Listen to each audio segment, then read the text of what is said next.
the opening remarks. President Yamagia, please.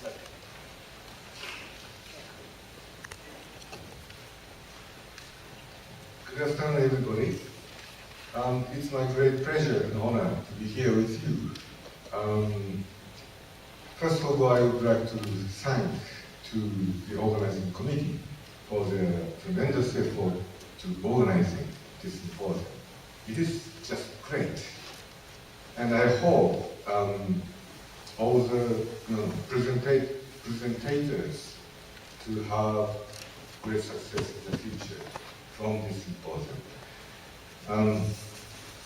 This symposium is what Kyoto University holds in order to facilitate our freshmen change their style of learning from passive to active. In this symposium, freshmen or sophomore can make presentations of their research in which they found a program by themselves. This activity began as what your senior and professors tried to realize Kyodai-style learning in which students can conduct their own research work.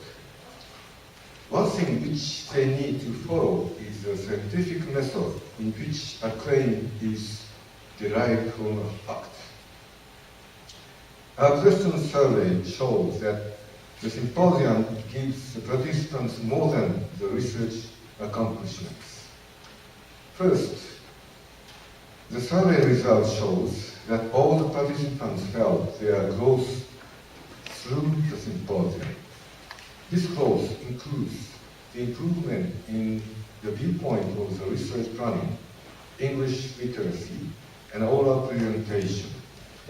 In addition, some participants felt that they acquired basic skill for their self-learning, and they understood that they need to change the way of thinking which had been superficial in their high school days. Thus, the symposium offers an opportunity in which each participant becomes aware of an essence of learning in university and contributes to the facilitation of change in the learning sufficiency. Second, some participants wish to apply their academic communication skill, which they obtained through this symposium, in the outside world. 3 students who participated in the first symposium studied abroad or plan to do so. 2 students who participated in the second symposium plan to study abroad, and the committee members studied abroad after completing the symposium. Thus, the symposium extends the field of the view of the participants and gives an opportunity in which the participants can find a new goal. This year, in our third symposium, we received more than 50 submissions and selected 10 excellent papers through the reviewing by our graduate students. Today, I understand that there are many freshmen here in the symposium as audience. I hope that some of you will make presentations in the next year. I also understand that the student committee members have done an excellent work for presentation for the symposium until late in the night. I thank for their enthusiasm and great effort. This symposium committee is composed mainly of students who made presentation in the first or second symposium. Thus, the symposium is about to play a role of transferring our self-learning culture into the university. Since we announced the call for papers in our website, we received many applications, mainly from our freshmen. An intensive class was open to learn a scientific method, an academic writing, and an academic oral presentation in a summer holiday. Our active graduate students were in charge of this intensive class, and their teaching was digitally achieved for the students' review. The student committee member helped the participants to make their presentation in detail. In the early stage, they did not look confident in their presentation, but finally, their skills were so improved as to make a question when other participants made their presentations. I hope that you can confirm their growth. Next year, we would like to announce this symposium as a platform in which students can present their research work in the pocket seminar. Now, we need to move on to the order presentation session, although I would like to mention many things. Please enjoy this symposium and our festival. Thank you very much.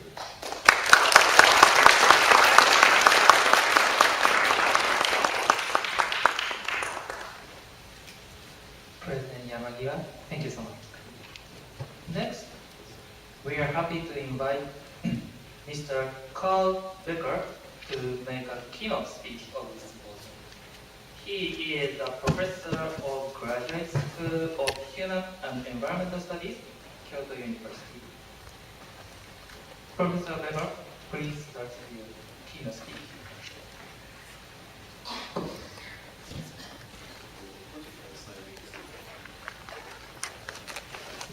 高見さん、プロジェクターを接続用意をお願いいたします。プレゼンテーションを使われます。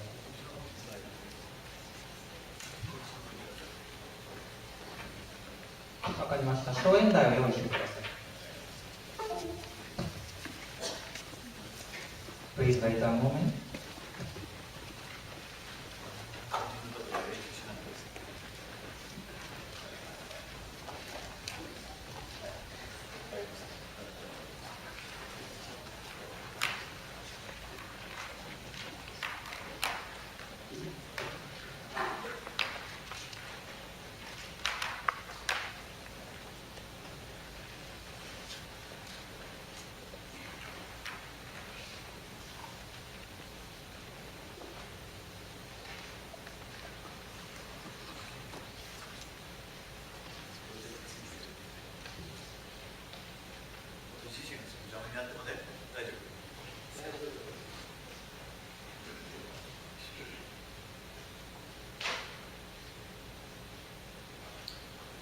Hello and welcome.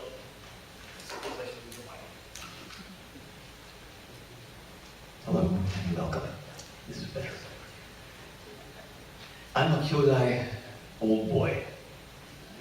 I attended Kyodai, I love Kyodai, I want to help Kyodai and you people at Kyodai. But I'm worried. You have great brains. You have great hensachi. You have trouble in other places. And my purpose today is not to criticize you.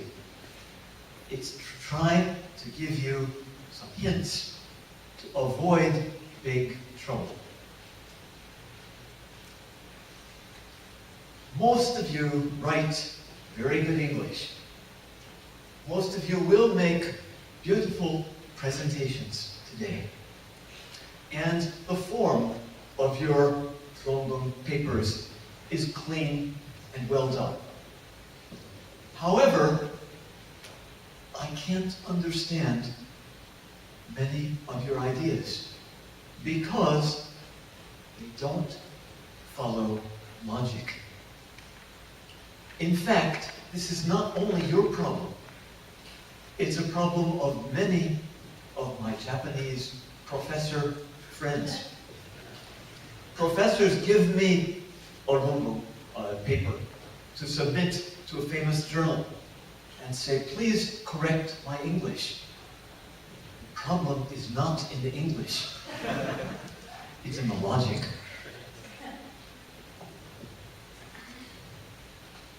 You are not to blame. You have never received training in critical logic. And in a 30-minute speech today, I cannot expect all of you will master logic in 30 minutes. But I can give some examples maybe you will remember to make better research in the future. I have 4 examples. First, defining your terms clearly and stick to the definitions. Number two, to build on previous research. Number three, don't switch directions midstream. And fourth, be sure your data supports your conclusions. Now, my boss asked me to speak in English, so forgive me for speaking in English. All your papers are also in English, and I quote some of your papers, so I must use English. But we can discuss in Japanese later, if you like. Point one. This is jam. That is a jam. They are both jam. But if you confuse this jam and that jam, you yourself may find yourself in a jam. Jam has many meanings, and you must clarify which meaning, not using the same word in two ways. For example, and you will hear this later today, one speaker says, business and educators stress the importance of communication. You know, business communication. This means effective language. And 1 minute later, they say, communication means trusting a number of private friends in the same class. Now, there may be a connection between effective business communication and having lots of friends, but they're not the same thing. And we need to check this connection. Many people use, in today's speeches, the words perception of X. But perception of X has two possible meanings. It might mean how X perceives others, or it might mean how others perceive X. So, X perception is not a good term for academic writing. We should use A or B. History. Sounds like we know what history means. Koreans say, Japanese don't recognize our history. When Koreans say so, they mean we can't forget our suffering. Japanese say, Koreans criticize our history. History is finished. Both use the word history, but for a victim, it means one thing. For an aggressor, it means another thing. Don't imagine history is one word with one meaning. Science.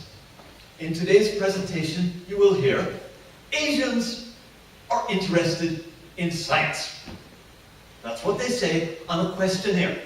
When you ask, what are you interested? They check the box, science. However, this hides two meanings. Does this checkbox mean Asians will pay to visit Japanese science museums? Or does it mean Asians will pay to buy Japanese high-tech goods? If I'm an Asian and I have only one box connected to science and buying high-tech, I will check that box. But it hides two different meanings. In today's presentation, you will hear, I cannot try harder. This is a question in an English questionnaire. But what does this mean? Does it mean I am already studying enough? Does it mean I have no time to study harder? Does it mean I have no ability to study harder? I have no need to study harder. It's no use to study harder. This phrase itself is ambiguous. Now, ambiguous Japanese is good, because your friends will not have their heads chopped off by the shogun for disagreeing. And for 300 years, the shogun and the daimyo persuaded people to speak unclearly, ambiguously, because it's safer. However, in science, we need to speak and not kick our PowerPoint.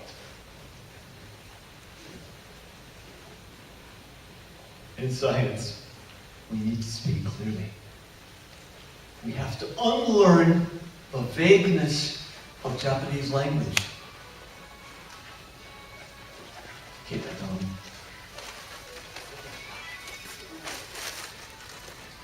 Point 2. Build on previous research.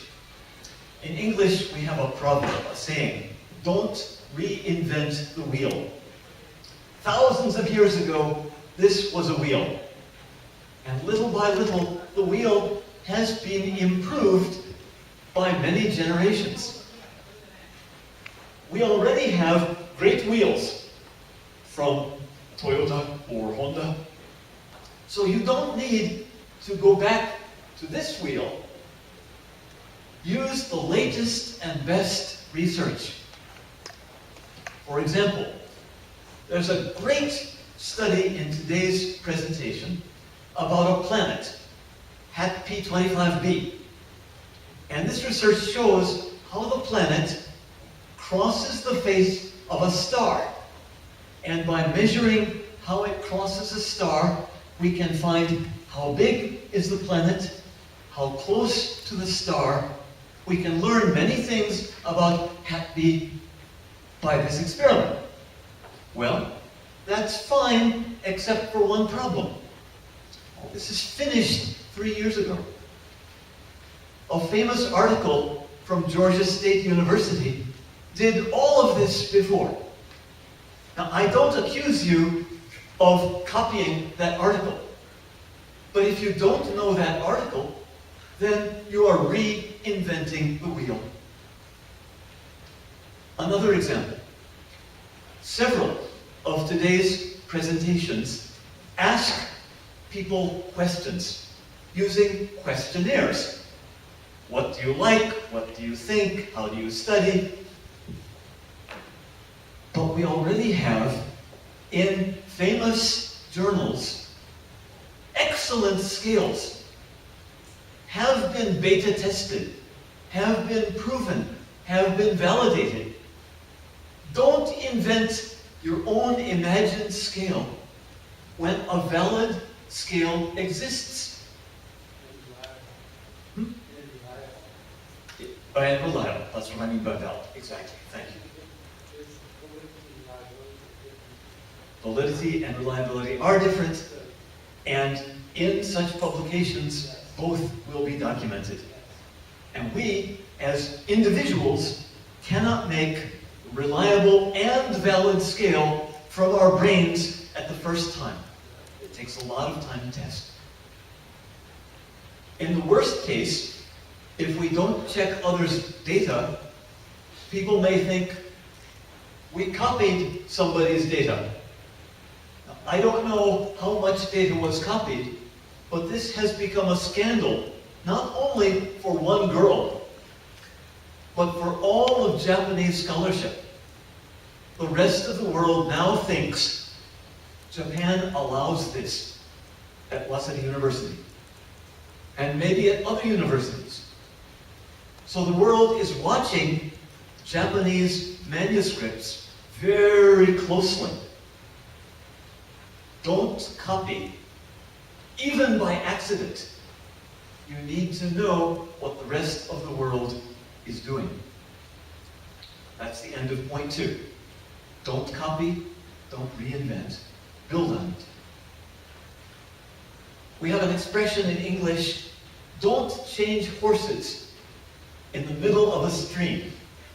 If 2 horses are crossing a river, and you try to move from one horse to another horse, like this foolish man, you are likely to fall between the horses into the water. If you start on one horse to do a research project, continue riding the same horse. Example. you will hear a presentation today that only children have worse communication skills. But the same paper says only children are more active to make friends. Classmates with friends might use little language, or good communicators might lack classmate friends. Part of the presentation is about communication skill, and part is about classroom friends. Which horse should we ride? Another presentation defines self-sufficiency using calories, kilocalories. In that case, sugar, wheat, and oil give twice the calories of meat. And he's talking about meat. But in the middle of the stream, his argument moves from kilocalorie self-sufficiency to cost and profit.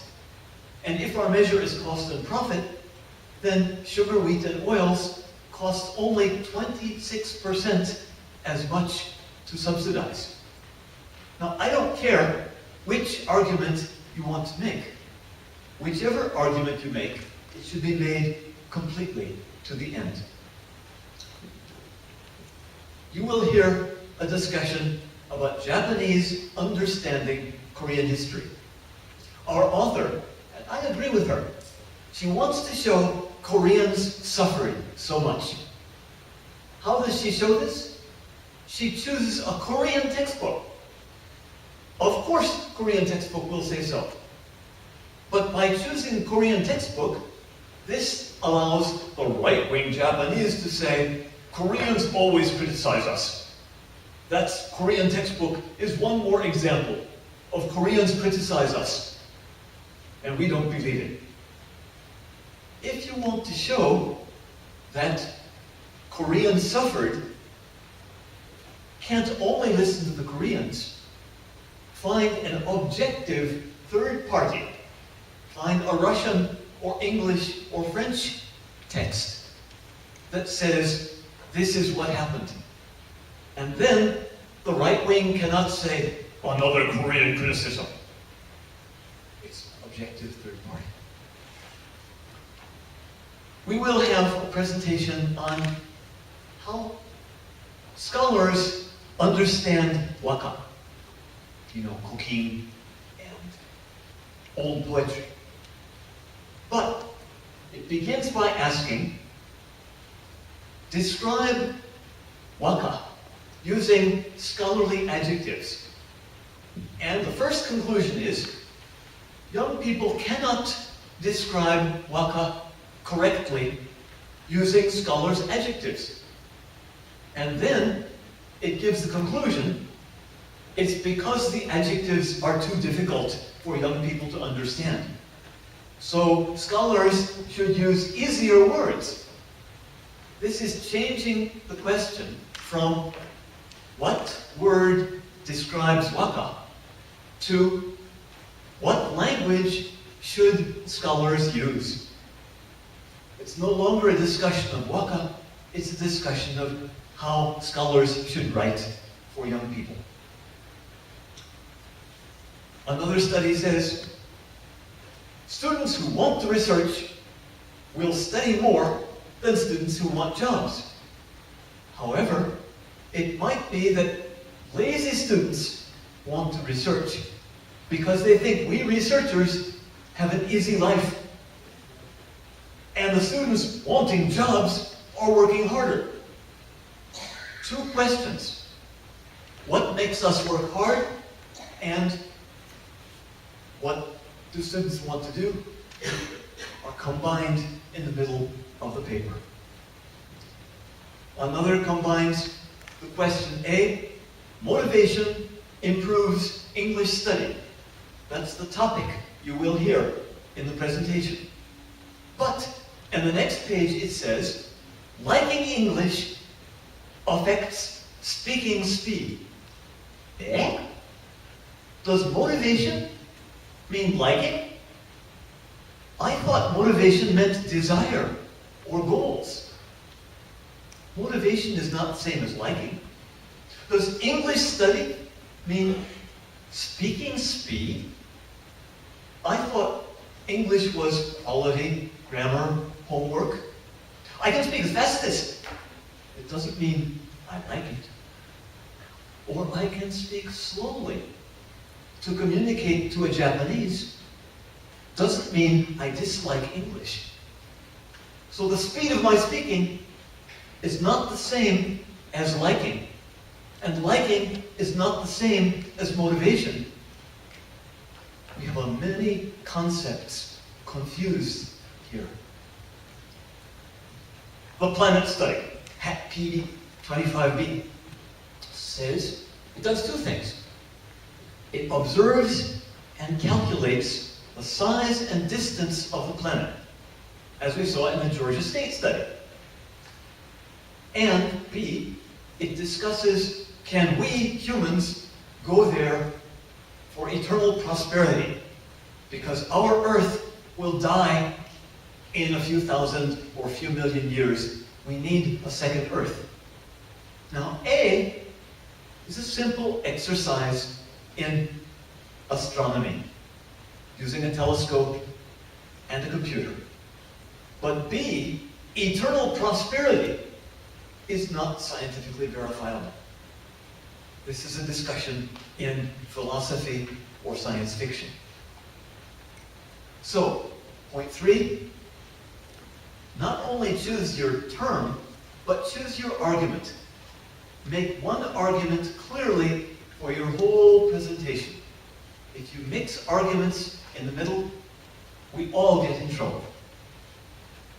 Point 4, make sure your data prove your conclusion. Look before you leap to conclusions. For example, data says feed rice will get more stable income. You'll hear this in a minute. Because most income is taxpayers' money, subsidy from the government. Now this is maybe an argument in favor of subsidy, but it's not an argument for rice over anything else. It's not what he will call free food. And the data in his paper shows we get self-sufficiency and income cheaper if we paid for sugar, wheat, and oil than if we pay for rice to feed pigs and cows. Don't confuse me. I'm not attacking a conclusion. I'm not attacking his plan. I'm saying there's a gap between what his data shows and what he says. Korean-Japanese problem. Our author, like you and I, we want to improve the Japanese-Korean relation. The data says Koreans want Japanese to take responsibility. And her conclusion, at the end of her paper, says what matters is the social situation that let massacres happen. That's exactly what the Koreans hate.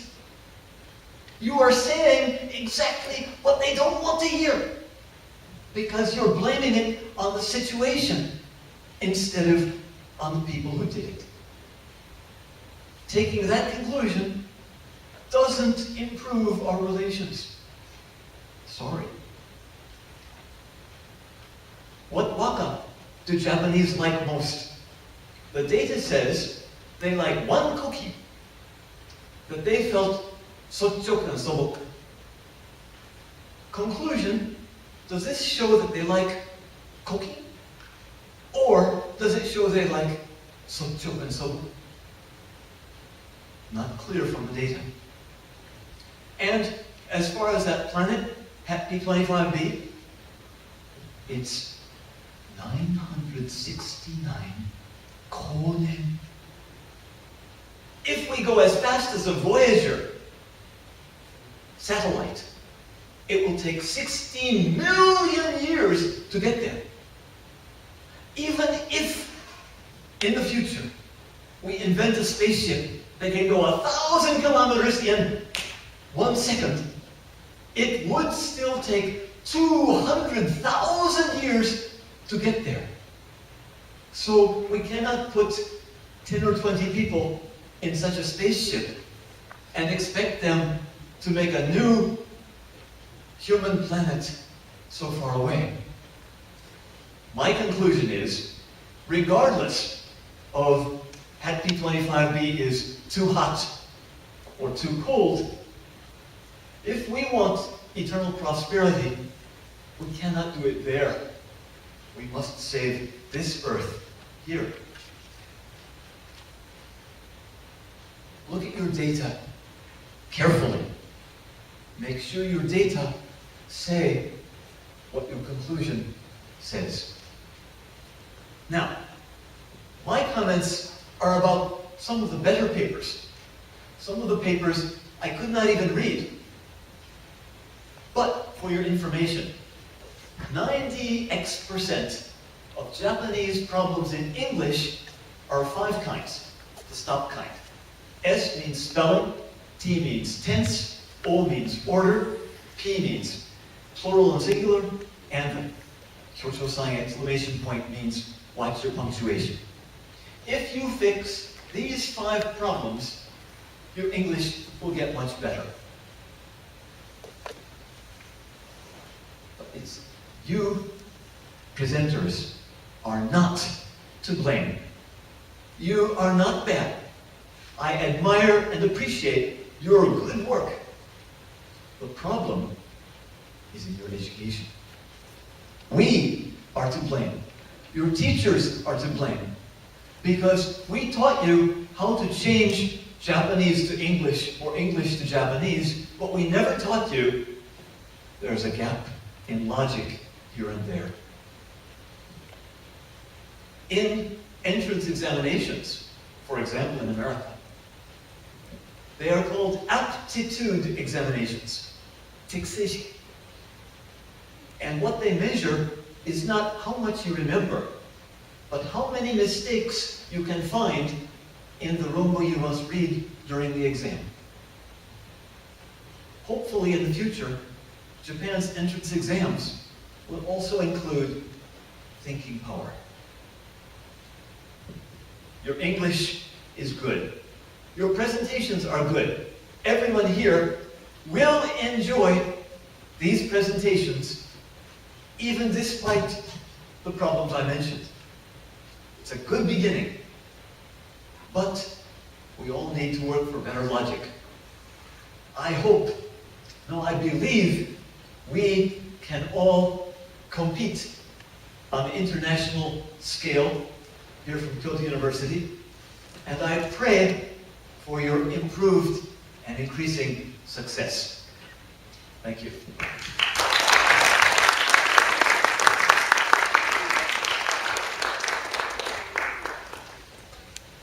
Professor Becker, thank you so much. Now we are preparing time for the first session. Please wait a moment.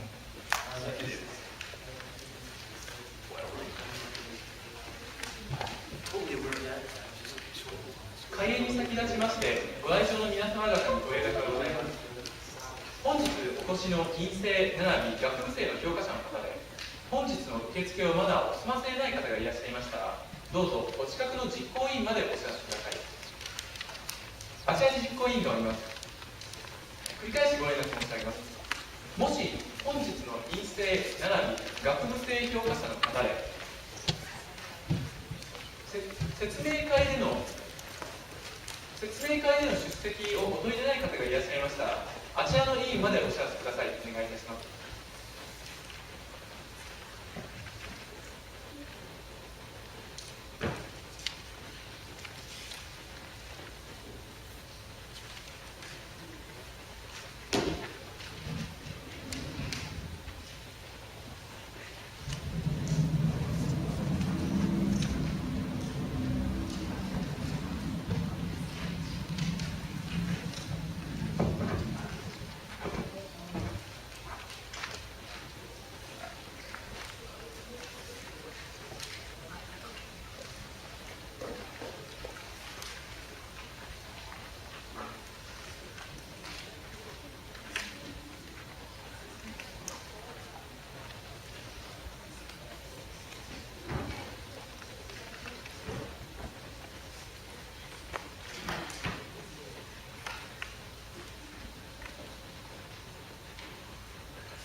and listeners.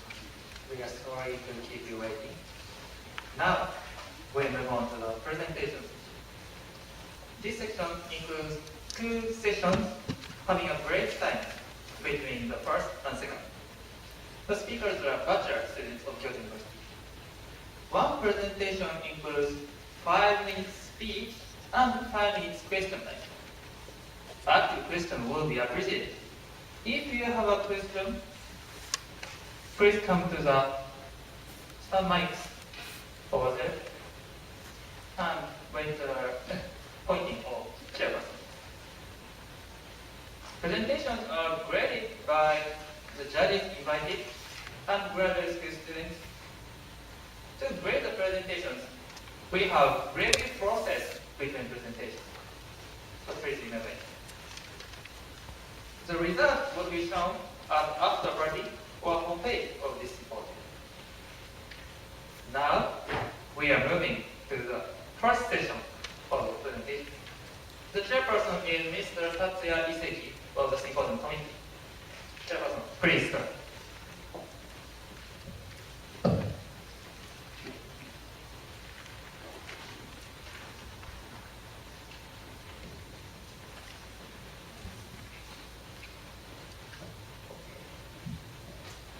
Ladies and gentlemen, it is time to start the first session.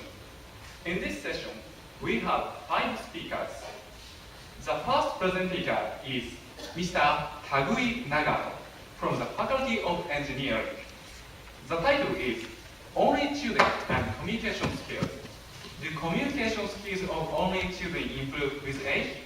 A survey of Kyoto University students. Please start your presentation. Thank you. Okay. First, only children are people who don't have any brothers or sisters, so who don't have any siblings. Now, in Japan, the birth rate is declining and the number of only children is rising. On the other hand, it is usually said that young people are not good at communicating with others. So we should do something to improve communication skills, especially to improve communication skills of only children. But what to do? Do you know? So we don't know well about how to improve communication skills of only children. So we need to know well about communication skills of only children. So my study is about communication skills of only children. Communication skills have a lot of meaning. In my study, communication skills mean how well they get along with others of similar age, not older people or younger people. Please remember that point, communicating with others of similar age. So I focused on the differences of communication skills between only children and people who have siblings. And I found that there are not many differences between only children and people who have siblings when they become adults. This is a brief outline of my presentation. I will follow along the outline. 2 beliefs in Japan, survey at Kyoto University, result and conclusion. First of all, I will talk about the purpose of my study. In Japan, there are 2 beliefs. One is that in childhood, communication skills of only children are worse than that of children who have siblings. This is true because there are some studies about this. The other is that the differences remain when they become adults. This is not obvious because there are not many studies about this. I focused on that point. Do the differences of communication skills remain when they become adults? I'll move on to the next. Method. I had a questionnaire for 26 undergraduate students at Kyoto University. I focused on the number of friends they have in each community. Friends means people they often talk with or have fun with, so they have close friendships with. So the more friends they have, the better communication skills they have. I asked them about siblings, communities they belong to, such as courses clubs, part-time jobs, and the number of friends they have in each community. Data were analyzed based on the community's condition. So, look at these columns. These show how many, the number of friends male students have in their courses. The vertical line shows the number of male students, and the horizontal, the number of friends they have in their courses. So for example, this bar shows 5 male students answered that they have 1 to 5 friends in their courses. So the peaks are in the same range, and the difference of average is less than 1. According to these results, there are not many differences between only children and people who have siblings when they become adults. In further study, we need to focus on what narrows the gap. It will help to think about how to improve communication skills. Conclusion.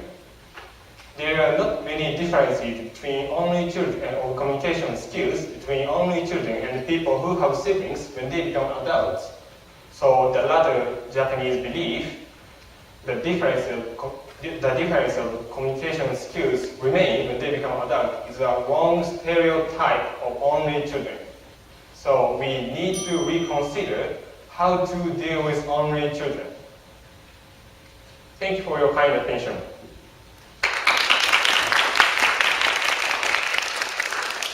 Thank you for your presentation. Now is the time for question and answer.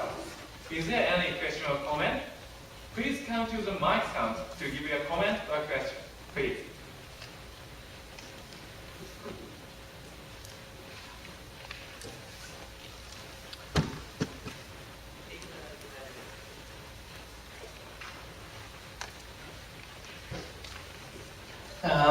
Why do you select the number of friends as a criterion measuring communication skill?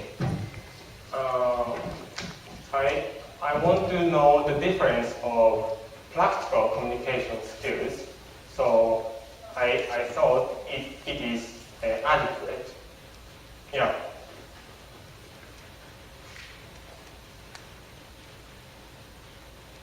Please. Thank you for your presentation. I have a very simple question. Do you think that 26 students is enough for your conclusion? I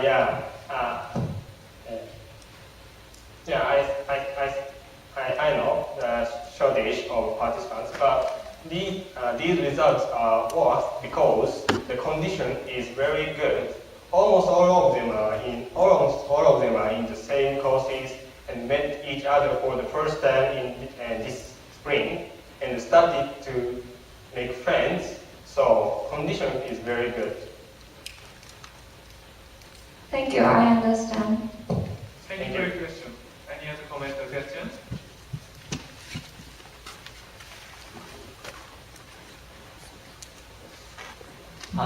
Your participants were only male students, but do you think if there were female students involved, do you think that the result would have been different? I couldn't collect enough female participants, so in further study, we need to focus on male-only children. Yeah. Thank you. Thank you for your very interesting presentation. And I want to ask a question about this chart. And so we can see that there is only 2 people in the first group, so the size of the sample is too small. Secondly, and we can see that the 100% of this in the first group, and so they all have 6 to 10 friends. And in the second group, and 6 to 10 group is only takes maybe, I think, maybe 60%. How can you make any conclusion without any statistical analysis? Thank you. I'm a first year student, so I don't know how to statistical analyze. I'm sorry, it's my fault. Thank you for your answer.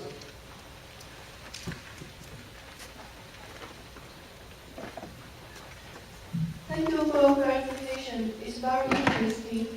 I want to give you a suggestion. It's like your research about the communication ability of the people. So please consider about including like the people explain some issues to other people or communicate or inform something to other people, not only count the number of friends. And another point is, in the future research, please consider about like they communicate with the young people and older people and in their workplace, the situation. Thank you for your presentation. Wow. Okay.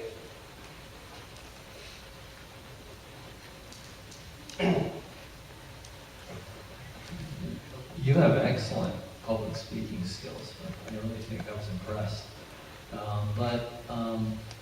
If you are only going to use 5, if you have a sample of only 5 children, it might be better just to change the whole project, not do this, and perhaps make it like 5 in-depth profiles, 5 profiles of only speakers, or something like that, where you accept the fact that you have a small sample, and what you're doing is you're doing a more in-depth, individualized kind of investigation into each one of their communication skills. It's just an idea, but excellent, I think, speaking skills and presence on stage.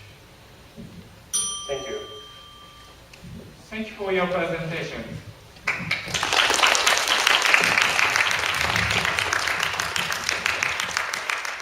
Now we have 2 minutes for the review process. Please wait a moment.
Okay, let's start the next presentation. The next presenter is Mr. Nobuhito Danzuka from the Faculty of Integrated Human Studies.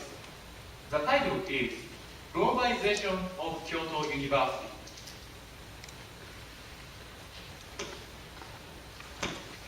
Please start your presentation. My name is Nobuhiro Danzuka, and they are my collaborators. I will discuss globalization of Kyoto University. I speak as this. Globalization of universities is propelled in Japan. However, the world ranking of Kyoto University remains unsatisfactory. For example, in THE World University Rankings, Kyoto University ranked 59. In the detail of the score, Kyoto University got only 29 points on the criterion of international outlook. Then should be Kyoto University globalized blindly? We thought that not only top-down, but also bottom-up approach is needed. So, in our study, we conducted questionnaires for freshmen at the Physical Engineering Division in Kyoto University and examined what satisfied or dissatisfied students.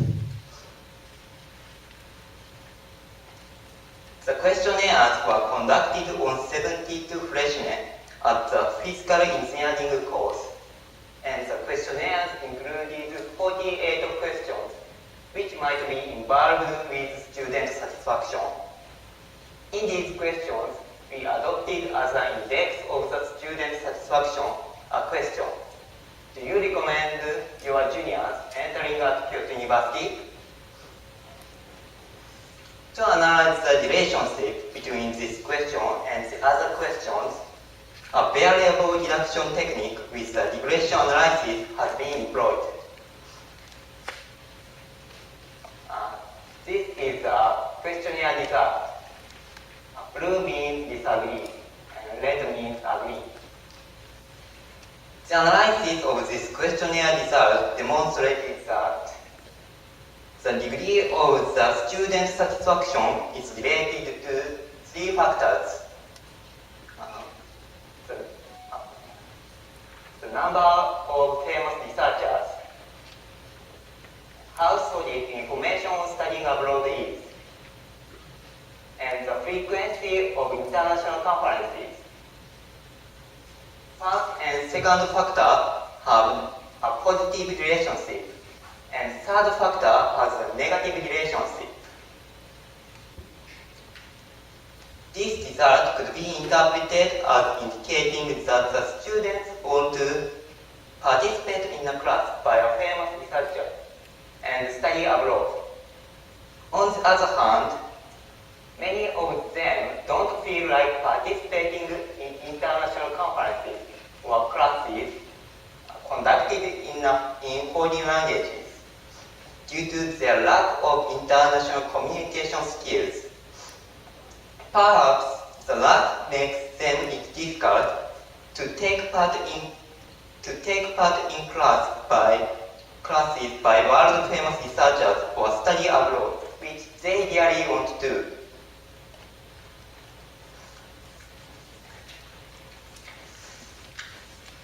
To globalize Kyoto University and also satisfy the students, their negative attitude to the international communication should be changed. This may temporarily dissatisfy students, but finally, they will be able to participate in classes which they want to, or study abroad at ease, and be satisfied. To achieve this aim, some educational policies can be conceived. One policy is that seminar classes should be more interactive and internationalized. Another is that the learning output should be shared with other class students in the student symposium. Finally, I hope that even when Kyoto University is more globalized, the education policies are conducted as the students feel satisfactory. Thank you for your kind attention.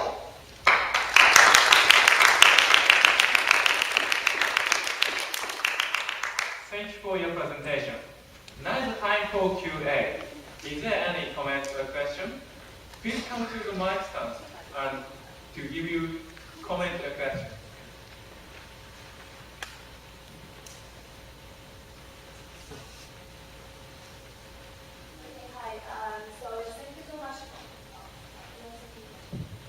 Okay, Okay, thank you so much for your presentation. I think it's really impressive, and I like your sample size, and I think it's really well structured and very clearly explained. But just one question about when you were talking about the result of your research about among 72, I think, to 72 students. I think you kind of put them into charts, and then you listed 3 kind of conclusion or findings and mentioning about the negative or positive relationships. So what do you mean by, yes, so what do you mean by negative or positive relationship on this slide? So could you please further explain that to me, please? Thank you.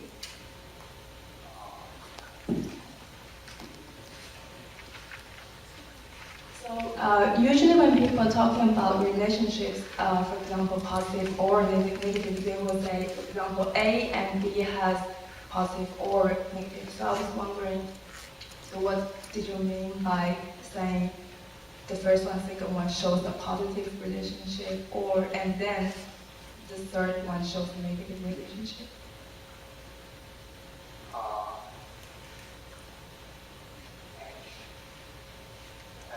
You mean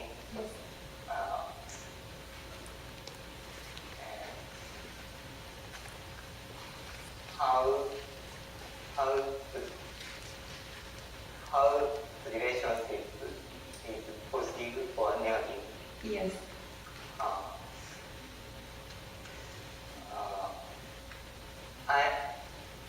We use Excel software.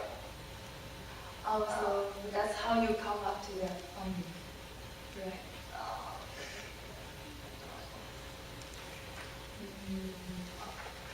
Okay, thank you for your answer. What are they related to? Oh, yeah. Relationship to what? It's to your first question on the first slide.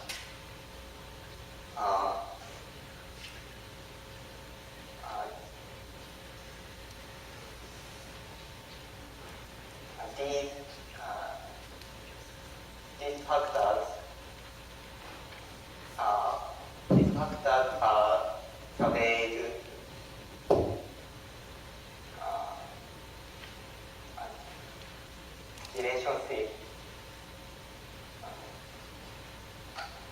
relationship with satisfaction of students. Yeah, so that was actually my question, and thank you so much for explaining the explanation, and also thank you for answering. Good job. Thank you for your question. Any other comment? Please come here.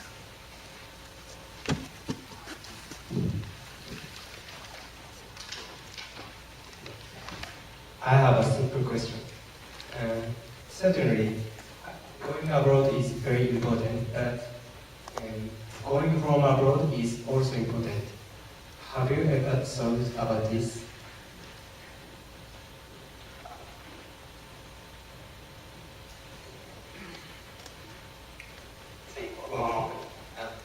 You say going abroad is very important, okay? But going from abroad is also important, I think. Have you ever thought that? You say about globalization. Globalization is not only going abroad. Yes.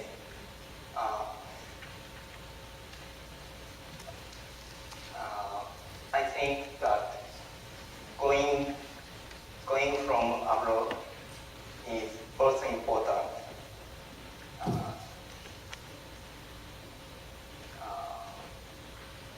For example, MS researchers from abroad is important.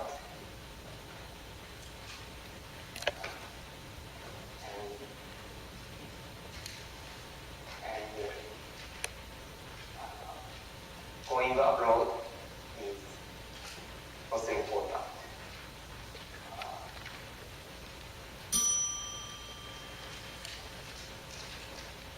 Okay. Thank you for your question. Thank you for your presentation.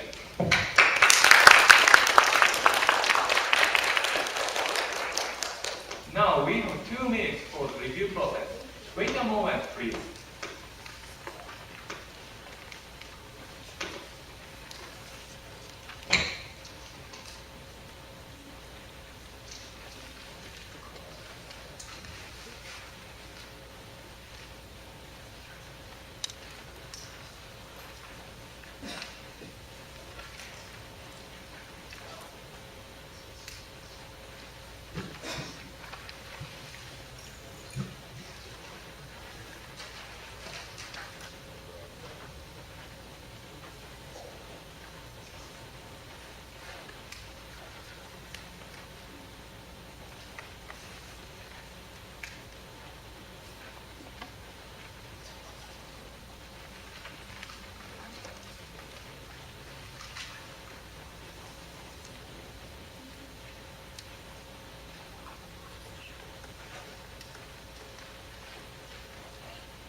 Now let's start the next presentation.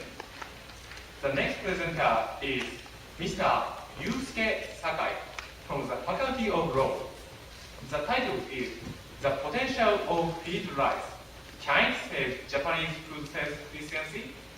Please start your presentation. Thank you, Shiro-san. Hello everyone, thank you for your time today. I would like to talk about national security. I'm so sorry, presenter and Mr. and Mrs. Audiences.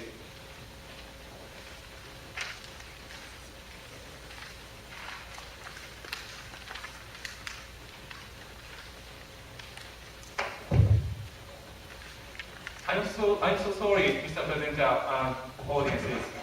Now let's restart the presentation. The next presenter is Mr. Yusuke Sakai from the Faculty of Law. The title is The Potential of Feed Rice. Can it save Japanese food self-sufficiency? Please start your presentation. Thank you, Shiro-san. Hello everyone, and thank you for your time today. I would like to talk about national security. First, I want to quote one sentence from a speech. Can you imagine a country that was unable to grow enough food to feed the people? It would be a nation that would be subject to international pressure. It would be a nation at risk. The speaker is George W. Bush. The most powerful nation on earth has field for food. As this figure shows, Japan is stable in food self-sufficiency. Then, what is the weak point of Japan? The answer is feed. Livestock production is a very large part in Japan. And seemingly, Japan can supply more than half, but it's fake. Actually, Japan depends on foreign feed. To be complete, Japan depends on only one crop corn from the United States. This is the risk of Japan. Now, the most expected solution is feed rice. Most of you think, what it is? In short, food rice is for people, but feed rice is for animals. It is not so delicious, but it has high crop yield. And feed rice is already used in various parts of Japan. I already talked about these things. I focused on in this research income of feed rice farmer because the issue of feed rice is improvement of production, and the main factor of production is the number of farmers. and money can change farmers in crop. So this study tried to show this. There are some assumptions in this research. 1. Field rice replaces foreign feed spontaneously. 2. Field rice doesn't need any cost of switching. 3. The current policy on field rice doesn't change. This study used 3 model cases with the same scale. This is the definition of income and the calculation data. I set the calculation data from mainly offshore materials.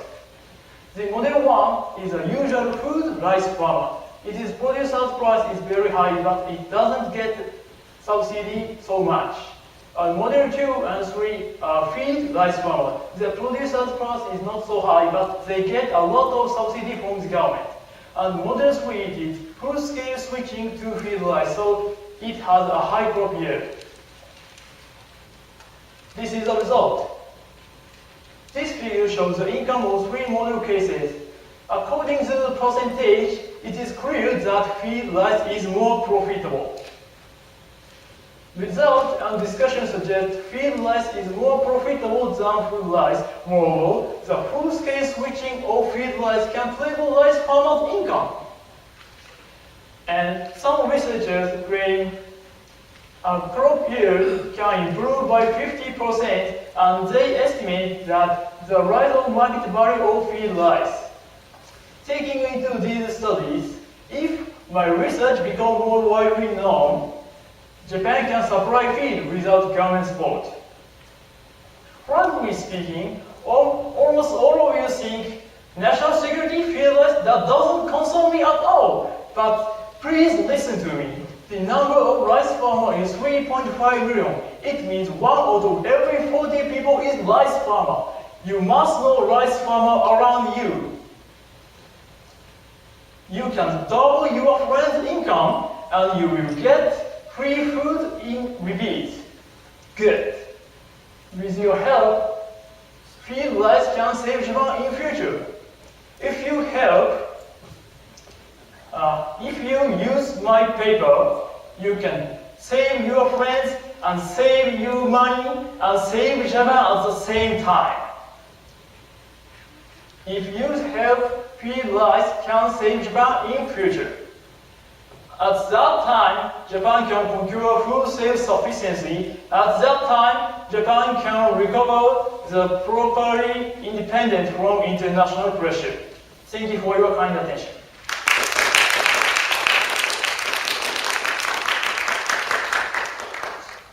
Thank you for your presentation. Is there any comment or question? Please come to the mic stand and give your question or comment, please. Thank you for your presentation. Your story is very interesting. But I think some part of your presentation is partly unclear, especially assumption. Please tell me in detail supply possibility of feed rice. Sure. Thank you. Please tell me. Your question is, this assumption is reliable or not? First, from the point of nutrition, feed rice can replace foreign feed, especially corn. If you check my paper, you can get more information about this. I reference some paper about this fact.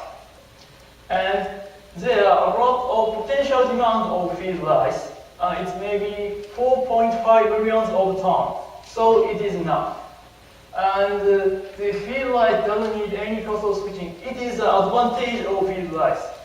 Feed rice is a kind of rice, so farmers don't pay any.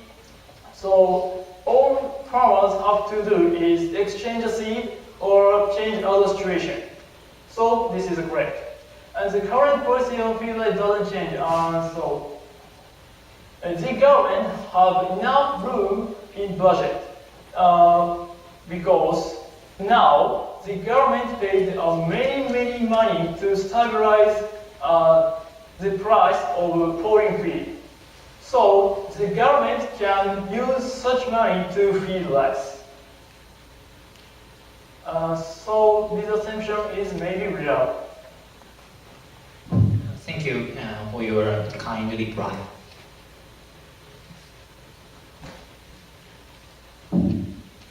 Thank you very much for the presentation. It was very interesting and impressive, I think. I want to confirm one thing. You are suggesting to stop producing normal kind of rice that everybody eat and start to produce feed rice for animals, right? Please repeat your question more slowly. So you are suggesting to stop production of normal rice and substitute it for the feed rice, right? Completely. Of course not. But if my report, my paper become more widely known, the number of feed rice farmers is become improved, is more big. So it will change the Japanese situation of food self-sufficiency. Of course, almost all food rice farmer exchange feed rice farmer of Japan is end. It's brilliant. But so Japan, the government can control the subsidy. So the government can control the feed rice farmers, the number of feed rice farmers. But if you increase the production of feed rice, it means that you have to decrease the production of normal rice because the space is limited. Yes. But actually, Japan has many potential of room for producing feed rice and food rice. Japan has controlled the amount of food rice, so the land for producing food rice is declining, but most of them don't use now. So feed rice farmers use such land for feed rice. All right, thank you. Thank you for your reply. Thank you. Okay, my question is it's a little bit related to what just he asked. You know, this food rice and feed rice, do you use a different field? I mean, rice paddy is usually the food rice, but how about feed rice? Do you use a rice paddy, or dry, I don't know what to call it, but dry field? The definition, your question is, what is the definition of feed rice? Well, the reason is, as he thought that you're completely replacing the food-producing, rice, food rice with the feed rice, but your answer is no, of course not. Although our consumption of rice in Japan is decreasing still, but rice is still the staple of our diet. So what is the percentage or the balance of this between food rice and feed rice between your? Okay. Japan is slightly aging rapidly, so the demand for food rice is maybe declining. But the number of food rice farmers don't change, not so quickly. So the percentage is I'm not clear. Sorry. Further consideration will be needed. But if Japan supply all feed by feed rice, the number of feed rice farmer is Japan have enough room between the two types of farmers.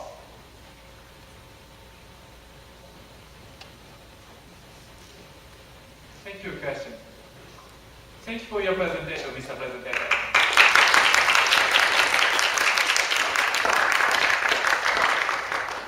Now we have 2 minutes for the review process. Please wait a moment.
Okay, let's start the next presentation.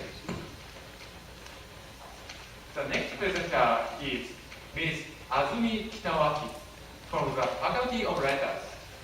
The title is The Historical Perspective of Japanese People. Please start your presentation. Thank you for introducing me. Today I would like to talk about this topic, but as Mr. Carl Becker commented, the meaning of perception is quite ambiguous.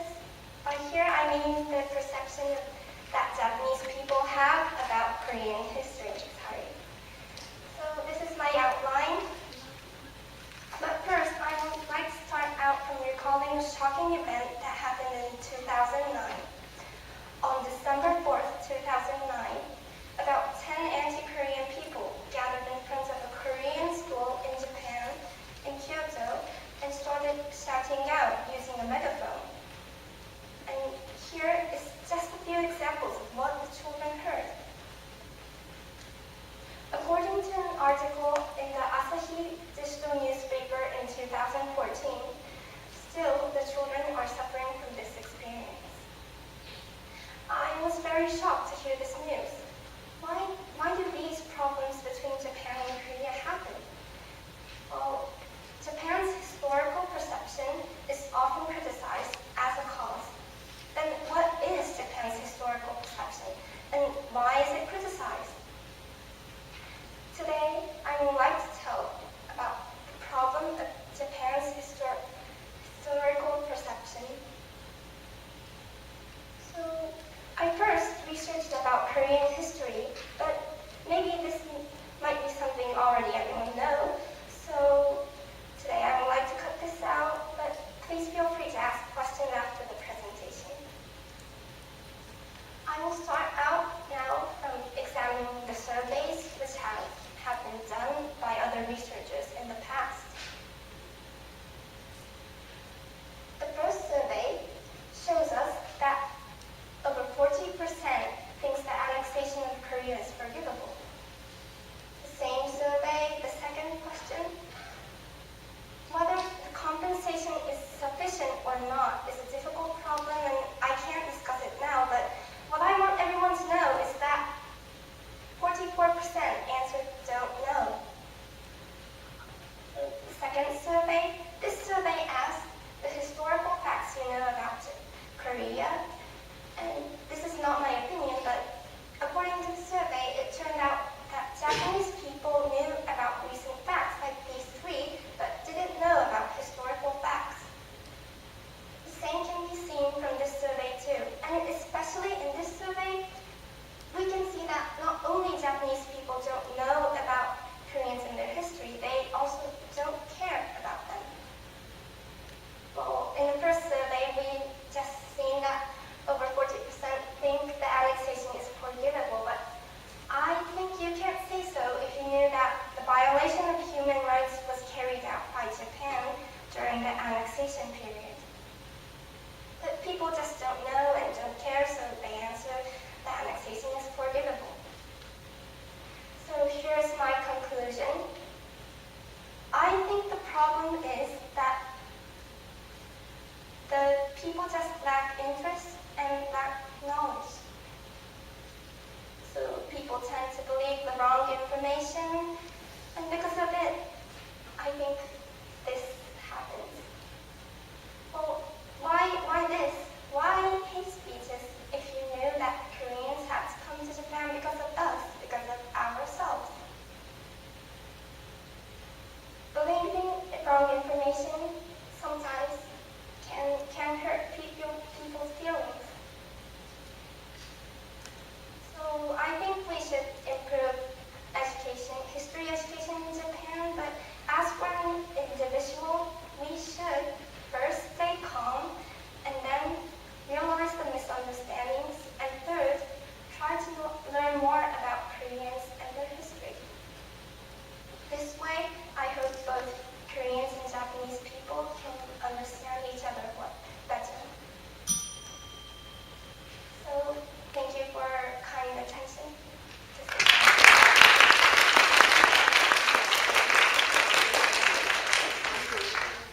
for your presentation. Now it's time for QA. Is there any comment or question? Please come to the mic stand and give your question. Please.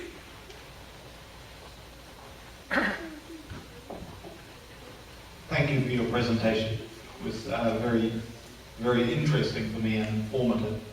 I'm a little unsure about the questionnaires that you're using here.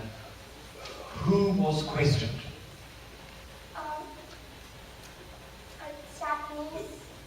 Japanese people. They're all Japanese people? Yes, but What? in one survey I used, in the two surveys, I think the people were all Japanese, but in one survey I used, it informed me that about 1% of the people were Chinese Koreans. So that would be a general survey of Japan. Okay. And do you know any details about the age or the distribution of the people? Are we talking about general surveys of Japanese population, or are they men, women, young, old?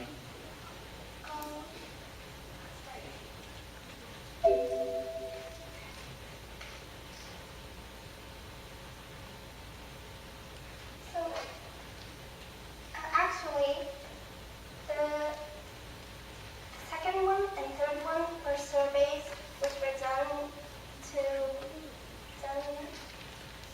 people who are aged 16 to 59, mature people. And I think the number of male and female were almost even. But the first survey I used, this was a survey done to high school students and university students, but the reason why I used this survey is that I thought history education almost ends in Japan in about junior high school, about the Korean history. Almost all the people don't study about it after they go to university or high school, so I think I could use this information for my presentation. Thank you very much. That clears up a little bit about the methodology. One more follow-up question to that is, you talk about historical facts, and when we're talking about Japanese and Korean history, what is a fact is a very difficult question. So when you say that Japanese people are unaware of the facts, how did you determine what a fact is? Oh, I think that's the difficult problem. And well, actually, in my research, I read a textbook. It was a textbook written for Chinese Korean students, and it was very, very easy to understand for me. And well, I couldn't examine all the facts written there, but for the major events like the comfort woman and the compensation, I tried to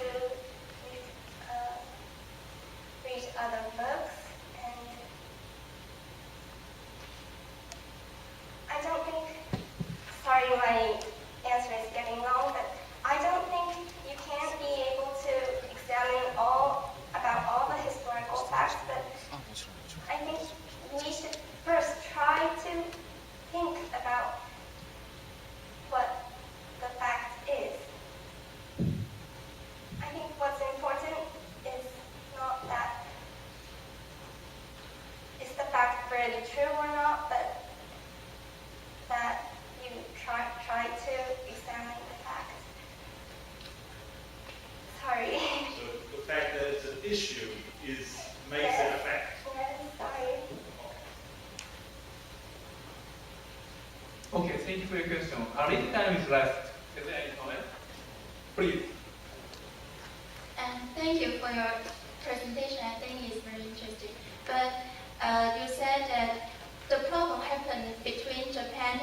Korea because the people believe in the wrong information. But I think that it's not happen between Japan and Korea.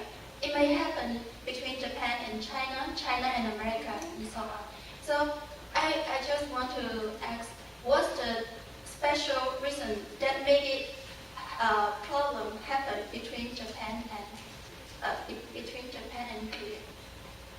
I think the major reason is that the fact, well, Japan annexation of Korea. Well, there may be problems that Japan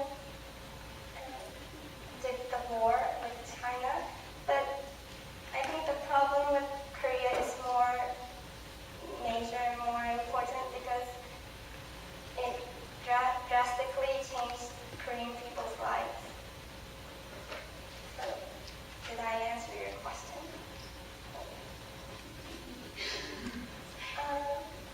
So I think the problem is important because the Japan's annexation of Korea was really a disaster for the Korean people.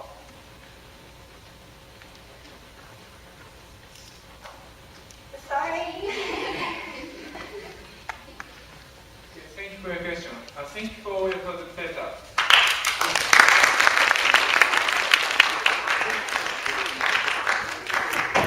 Now we have 2 minutes for the review process.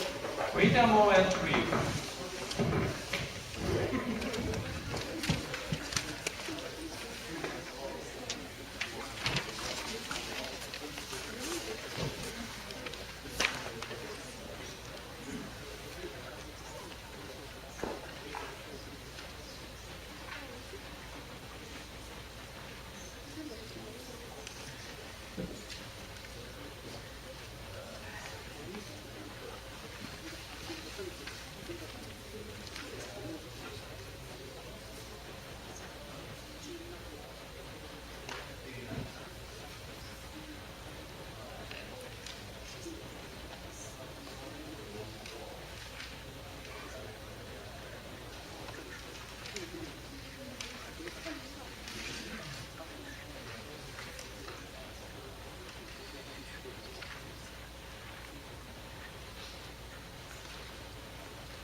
Okay, let's start the next presentation. Now, we have a guest presenter. The next presenter is Miss Maki Nakata from the Faculty of Law. She is the Outstanding Presentation Award winner of Second International Symposium on Liberal Arts Engineering Education. Her title is Japanese Student Scheme Targets People from ASEAN Nations. Please start your presentation. Thank you. What do international visitors think of Japan? Well, the typical answer should be four seasons, temples and shrines, new buildings and towers, and good food. But my friends from the US answered Tom Cruise. Well, obviously, these answers should be different according to where they are from and what they are interested in. In my presentation, I am going to talk about the Japanese tourism scheme targeting only the people from ASEAN nations, because the visitors from ASEAN nations is on the rise. I'm going to demonstrate 3 areas of entertainment that ASEAN people are now interested in, and the institutional framework that support these areas. So the first entertainment is science. Interestingly, the Ministry of Foreign Affairs shows that people from ASEAN nations are most interested in technology. And this leads to my suggestion of adding science museums as a promotional list. Well, there are 180 science museums all over Japan, including this Nature Experience High-Tech Museum, and also this Natural Science Museum, where you can meet these ladies who are in effect robots, and these company museums, where you can enjoy all these simulations. The second entertainment is fruit picking. Known for the delicious taste, beautiful appearances, and safety, Japanese fruit is called edible diamonds. At the supermarket in Thailand, they experience as high as 80% of their sales just from peaches and strawberries from Japan. But because of high tariff barriers, this pack of strawberries costs about $25 US. But if you visit Japanese fruit picking site for as many strawberries as you wish to pick, only costs you $15 US. Okay, the third entertainment is anime. This photo is taken at the Anime Festival Asia held in Singapore, Malaysia, and Indonesia last year with 160,000 participants. And it is estimated that there are 10 million anime fans in entire ASEAN nations. And interestingly enough, there are 94% of anime fans answering that they would love to either live or visit Japan someday. So for millions of anime fans who would love to come to Japan, I would suggest anime pilgrimage. It has been very popular among young Japanese people. That is shown on this graph, which shows the increased number of visitors at a very famous anime pilgrimage site in Japan. You can visit such places to enjoy the environment, to enact a touching scene from the anime, or to realize that a two-dimensional world is by no means far from the reality. So wrapping up, technology, fruit picking, and anime could be huge initiatives for the ASEAN people to come to Japan. But promoting these areas alone did not help increase the number of the visitors to Japan. The Japan Trading Organization, they suggest two concerns that international visitors face in Japan. The first challenge is when they try to find out their destinations. For example, if you are to visit the real-life locations in anime, it may not be easy for you to find where to go and how to pay the fees for the transportation and all the things. So, as a solution, publishing official guidebooks and also setting up free Wi-Fi areas to allow them to access to online maps and other websites could help. The second challenge is translation. This really is a serious problem when they try to avoid certain food for their beliefs or allergies, or when they want to read some descriptions in science museums. As for food restrictions, we can set up some panels that shows the food is a Muslim-friendly food, or the list of sensitive products for let's say Hindus. And as for science museums, we can put up panels written in English, and also we can promote the guiding tours led by volunteers from science universities or retiring seniors. To conclude, Japan is not so much as the tourist-friendly country yet, but if we consider the wants and likes of the visitors from abroad, that could be really interesting for the next phase of the tourism scheme in Japan. Thank you very much.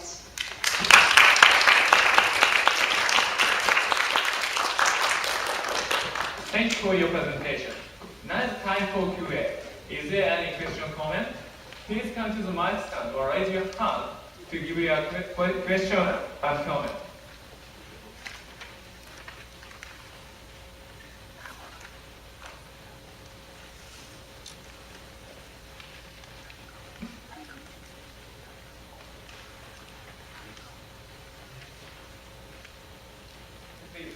Excuse me, I'm Dawson from Kyodai. I have a really dumb question, but why are peaches and strawberries so popular in Taiwan? Thank you for the question. Actually, I don't know the details, But it is said that because strawberries are very precious, they cannot usually have that in that region. Why not watermelons? I'm sorry, I haven't really checked the details yet, but I will try. Because it's important to find out the reasons for, I think maybe, I'm not sure, but sorry. Okay, thank you for your question. Any other comment? Okay, please.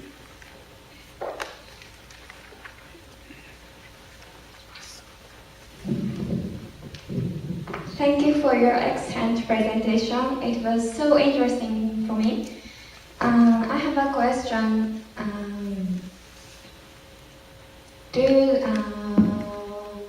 What do you think about the actor of your suggestion, government, organizations, or some, for example, Kyoto University, who should act for your plan? Thank you for your question. I think it is very important first for the Japan Tourism Agency to make some sort of framework and give some subsidies. And also, we as a Kyodai student could also help. For example, I suggested, sorry, I don't know how to use this. But, I just talked about the guiding tours led by university students. And I think we could do that, for example, science museums, because we have, we speak English and some other languages, and also we have some backgrounds of science and culture of Japan. So we could also contribute to this plan, I think. Thank you for your concrete answer. Thank you.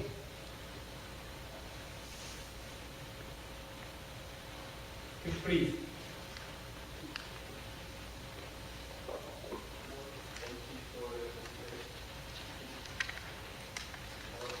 Hello. Thank you for your presentation.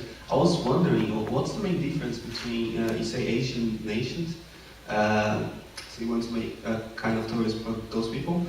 What would be a tourist for Europeans or for North Americans or other people from other parts of the world? Okay, thank you for your question. I was just focusing on ASEAN, people from ASEAN nations, because they have unique like preferences in terms of, for example, I mentioned technology, that's what ASEAN people are very interested in. But for example, if you look at people from European countries, they're rather interested in fashion, like Japanese fashion, and also hot springs in Japan and other things. So they're more focusing on like traditional Japanese way perspective. So that's why I kind of ruled out the European and American styles of the sightseeing. But in a further study, I would like to focus on that too. Okay, thank you very much. Thank you very much. Okay, please. I'm not a professor of chemistry, so I'm a scientist. So it's my small comments. Don't mix the science with the technology. The ASEAN people interested not in science. They interested in the technology or scientific entertainment, not science. Thank you very much for coming. Thank you. And I'm really sorry that I made huge confusion. And just the professor also made the same point. I'll reflect on that in my presentation. A short time is left. Is there any other comment or question?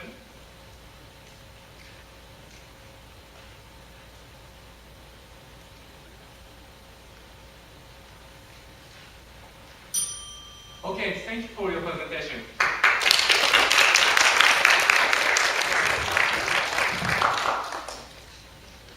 Now the first session is finished. Let's take 15 minutes break. The second session will be start 15 o'clock. ありがとうございました。第1部はこれにて終了いたします。予定より早くはなっておりますが、15分間の休憩の後、15時ちょうどより後半のセッションを開始したいと思います。We have another 5 speakers. The first presenter is Mr. Shogo Kobayashi and Miss Hanayo Ono from the Faculty of Law. The title is Surprising Reality of Styles of Waka Poetry. Now please start your presentation.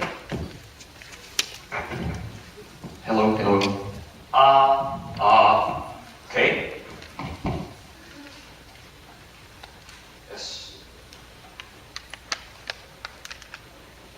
Okay. Now begin. Hello everyone. Do you really have good knowledge about Japan's traditional culture? Today I would like to talk about the styles of waka poetry. My good friend Hanayo conducted this research and I presented for her. This is what I'm going to talk, just 5 steps. Now let me begin. Let's share some backgrounds about our topic. This is a typical table about some special styles of waka poetry. The oldest one is called Mayo style, the second one Kokin style, and the newest one Shinkokin style. And these are typical descriptions on them. Mayo style is simple, Kokin style is sensitive, Shinkokin style is implicative. But young Japanese people today still take the poems in this way? Maybe not. And Miss Ono made a questionnaire with 5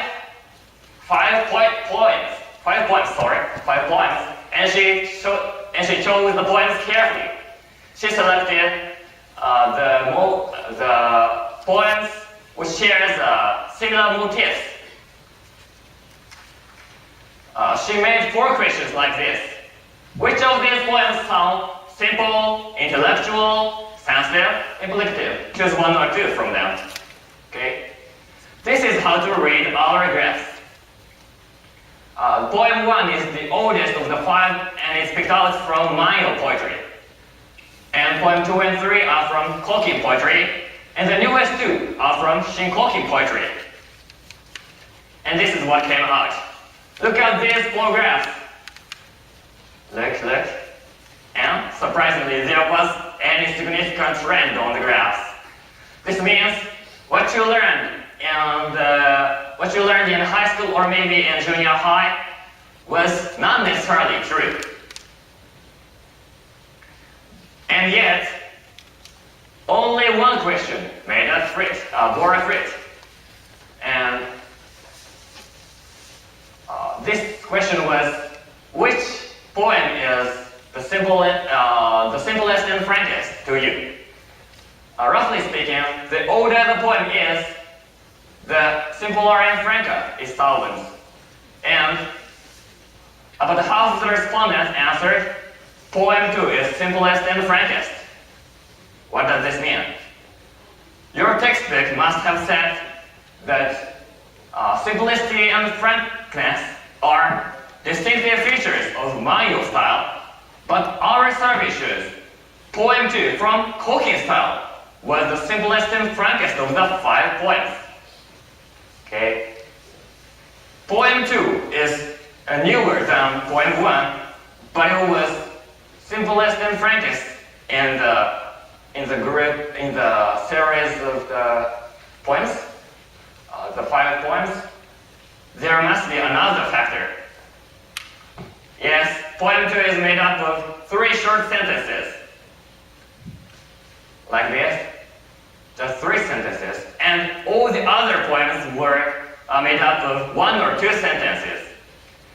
Short words are simple, short words are frank. This is a natural idea, isn't it? Okay, now conclusion. What you learned in high school or in junior high is not necessarily true, our survey shows.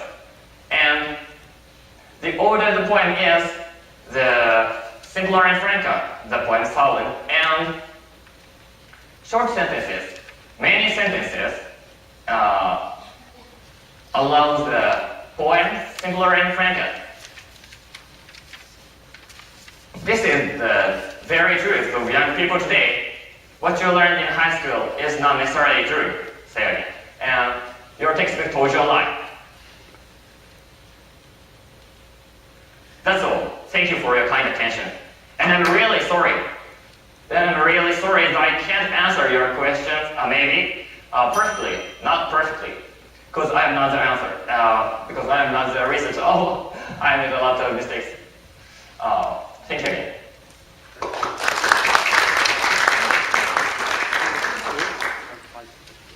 Thank you for your presentation. Now it's time for Q&A. Please come to the mic stand to give your question or comment.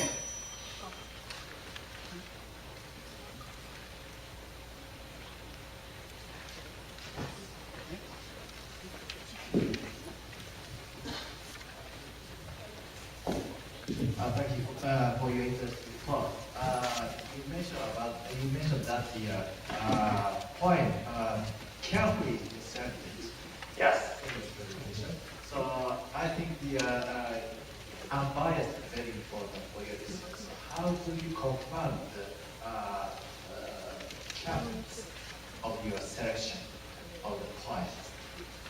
Do you understand my question? You mean carefully? How did Ms. Ono selected the points? Yeah.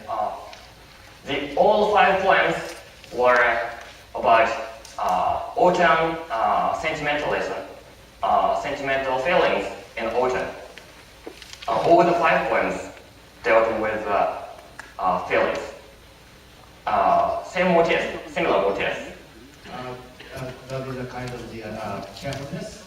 Yes. Okay. Thank you.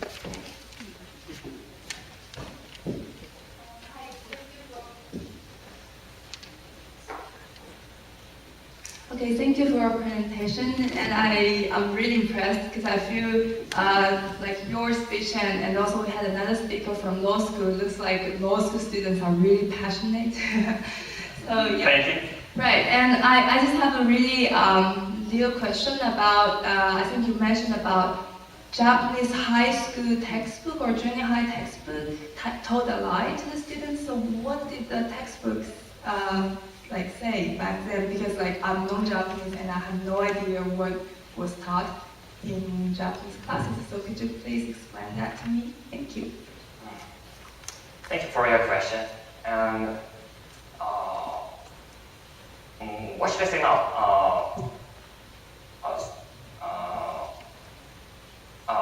I should explain how the textbook should be revised, or current explanation.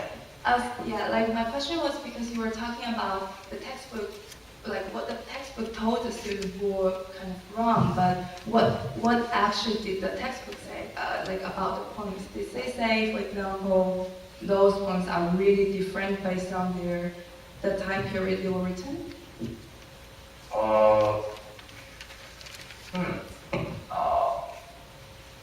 Okay, maybe the textbook editors are so old, and maybe the description was correct and some decades ago. So the manual style is simple and frank. The Korean style is intellectual and so on. It was. It may have been true of the students, but now, but just for now, it is not correct, I say. Right. Okay, now I get it. So it's like in the textbook, it kind of described different styles, the different words, like the different descriptions, but actually it's not. Yeah, thank you. Oh, thank you.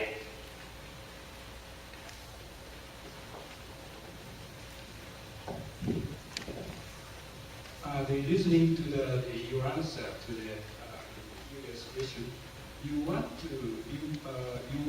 compare manual cooking, cooking, and you choose just 2 points from cooking and just 2 points from cooking. Yes. Is it okay? Only 2.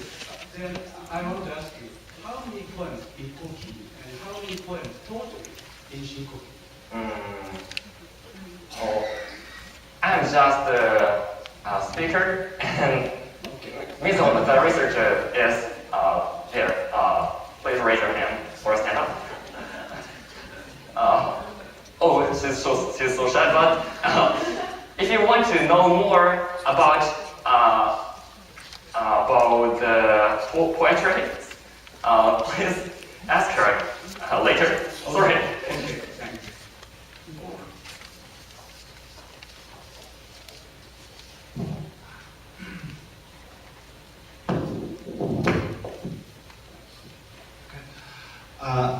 I thank you for your presentation. I think this addresses an interesting problem in Japanese education, in that a lot of effort on the part of students is put into remembering facts.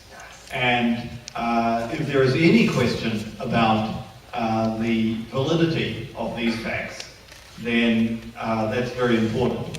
What I'd like to ask is, I'm not from Japan and I know nothing about poetry, even in English.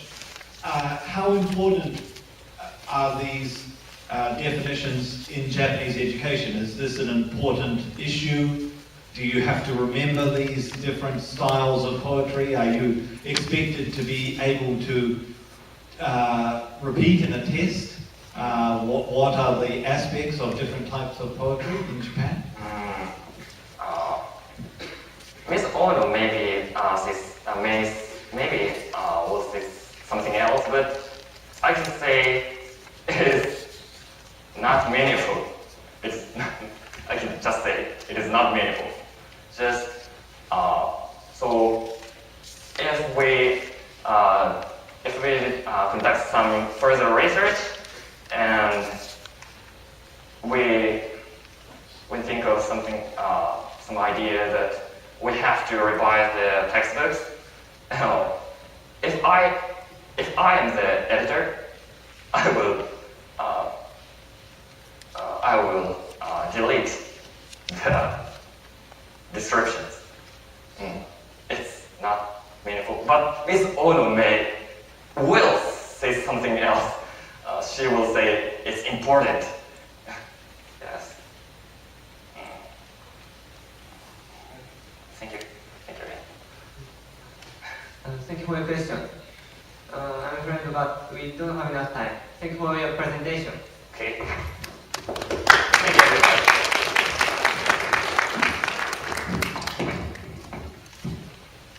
Now we have 2 minutes for the review process. Please wait a moment.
Okay, let's start the next presentation.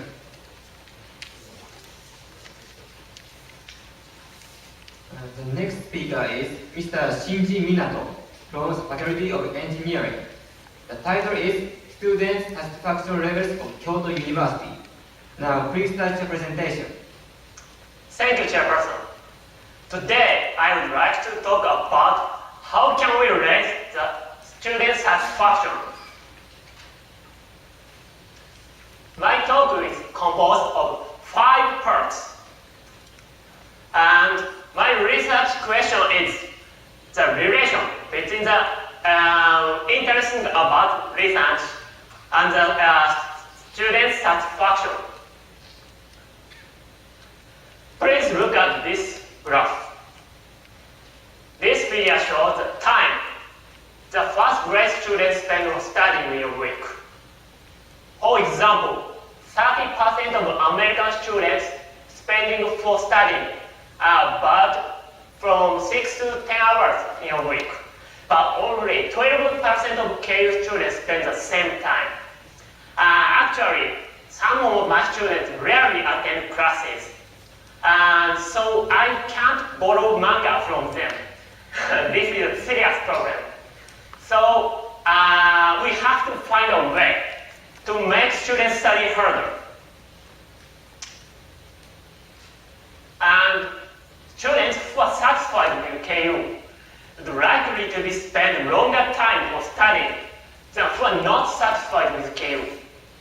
So to find what student satisfaction rates, questionnaire layers were conducted for freshmen at the Physical Engineering Division in KU.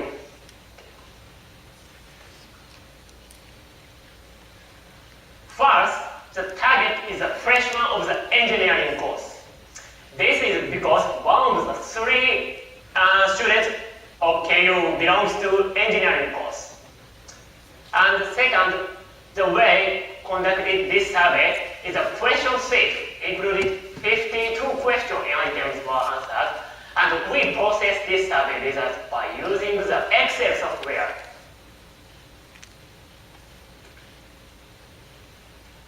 From the viewpoint of student satisfaction, 8 explanatory questions were selected. For example, these questions including international conferences were often held in KU, or you for more information about qualifying examination. And the regression analysis has shown that students who think famous scholars belong to KU, or students who have more chance to connect with scholars in various fields, are more likely to be satisfied with KU. But students who have more qualification information are not to be likely to be not satisfied with KU.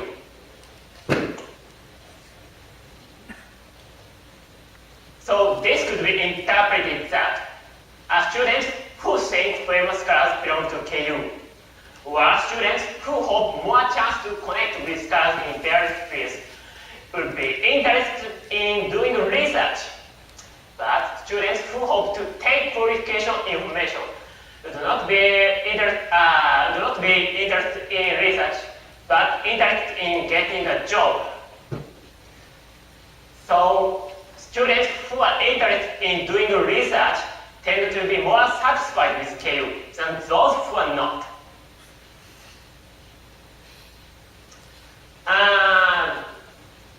This has some limitations, but first, the sample size was small, only 72.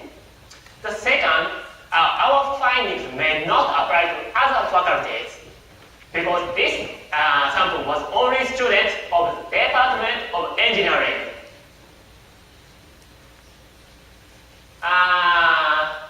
And from this conclusion, students who are interested in doing research tend to be more satisfied with KU than those who are not. So to raise student satisfaction, we should do for the more events that give students more interest about studies is efficient.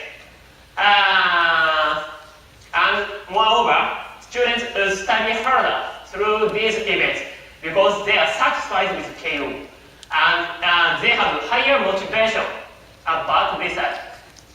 Holding more events that give students more interest about studies. This is my conclusion.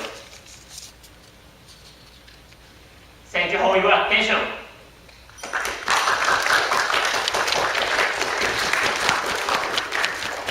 Thank you for your presentation. Now is the time for Q&A. Is there any question or comment? Please come to the mic stand to give your question or comment.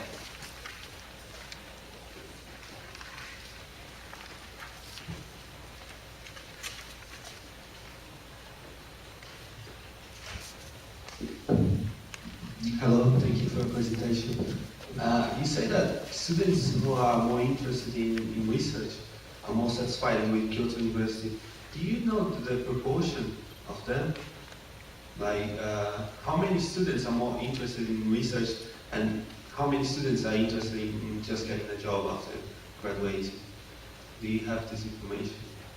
You mean the information about students who are interested in doing research to be more satisfied. So this research was conducted by Excel software and using the regression analysis.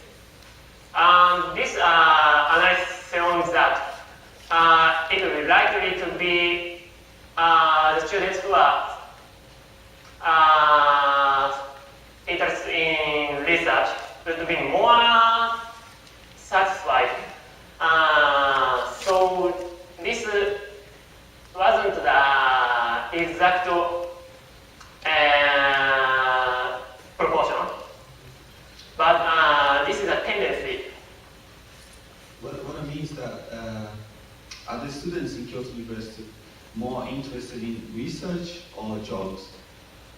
I mean,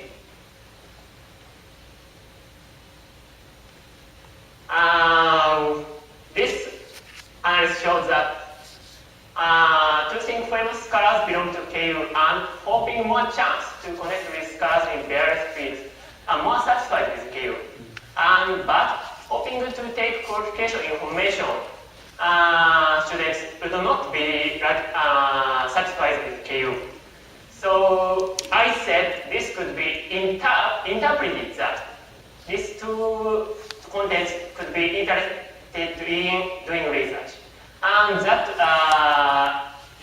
content would be interpreted that the student would be interested in getting a job. Okay, thank you very much. Thank you for your presentation. Thank you for your question.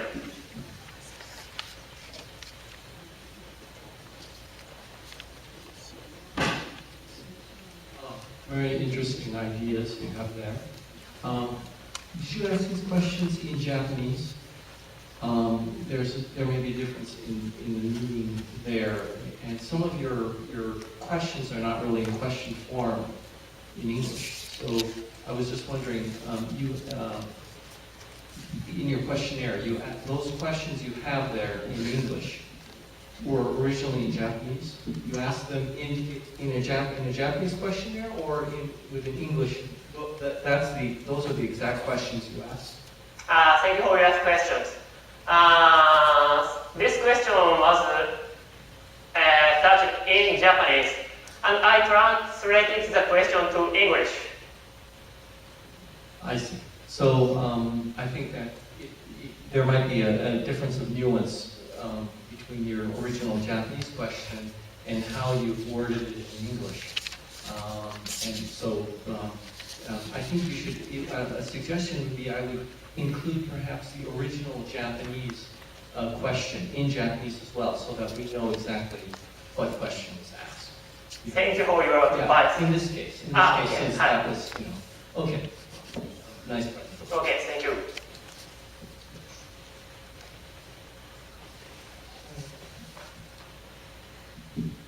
Thank you for your presentation.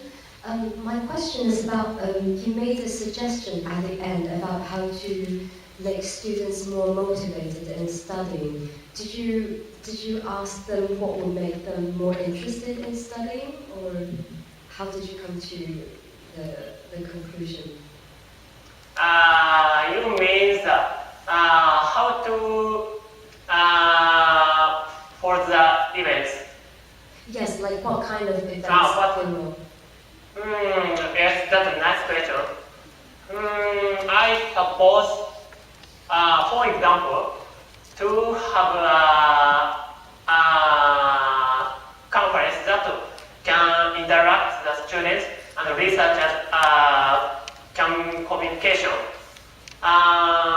If I'm a first grade student and I have no time and no chance to know what researchers are studying, so for the events that if students can know about that, the information students would be more likely to be interested in such research.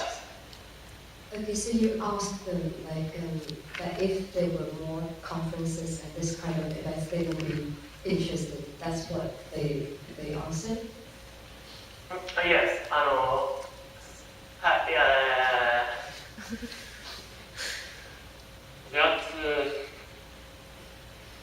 I mean the holding the event such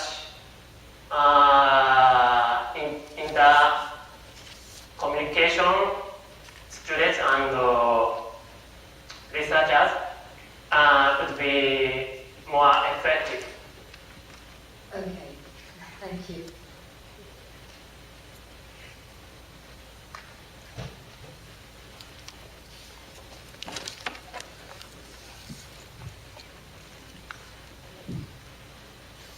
You've given the regression coefficients there to 1, 2, 3, 4, 5, 6, 7, 10 decimal places. I'm also uncertain about these figures here. For example, in the top line, what is that 744? I can. Where do you give those some places and what is that 744? Thank you for your question. I chose this question because I'm very interested about this question. Yeah, but you're not answering my question. You're giving these coefficients here. Can you see that top coefficient? 1.594, 107,188. You strictly need all of those decimal points. Does it need to go to 9 decimal points? In the present on that graph? Sorry, I don't write a graph in this presentation. No, I'll just try to come in from a different direction. The presentation there is giving coefficient values, very large numbers, decimal points, isn't it? Do you think that all of those decimal points give more information? Can you not just say, for example, on the top 1.594? That probably is overkill. Why don't you make the top one 1.594, for example? The second one, 0.231.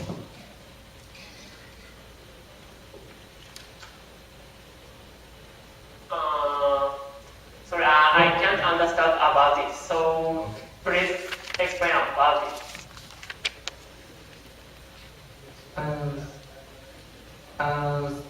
Thank you for your question. I'll try and rephrase the question. In other words, there's in a presentation or in any scientific data you present, there's a level of appropriate or meaningful detail, right? Or beyond which it becomes, it obscures the meaning or the significance of that data. Do you think that there is a way that you could improve your presentation of numerical data, right? Your presentation of numerical data, the length of a number of digits, because there is no real statistical meaning to go out to, the minus, 10th decimal place or whatever, in probably this case. So the question is, are you aware of those kinds of issues? This is sort of what you're trying to get at, right? Did you understand my question there? Do you understand the idea that what was trying to be asked right now? In other words, as part of your presentation skills, to make an effective presentation, there's a level of detail or a level of data which is most appropriate given your a certain circumstance or given the nature of the data. Is this level of detail appropriate for the data you are dealing with? Okay, I should have write about details. Thank you for your advice. Thank you for your question and comments. I'm afraid but we don't have enough time. Thank you for your presentation, Stephen.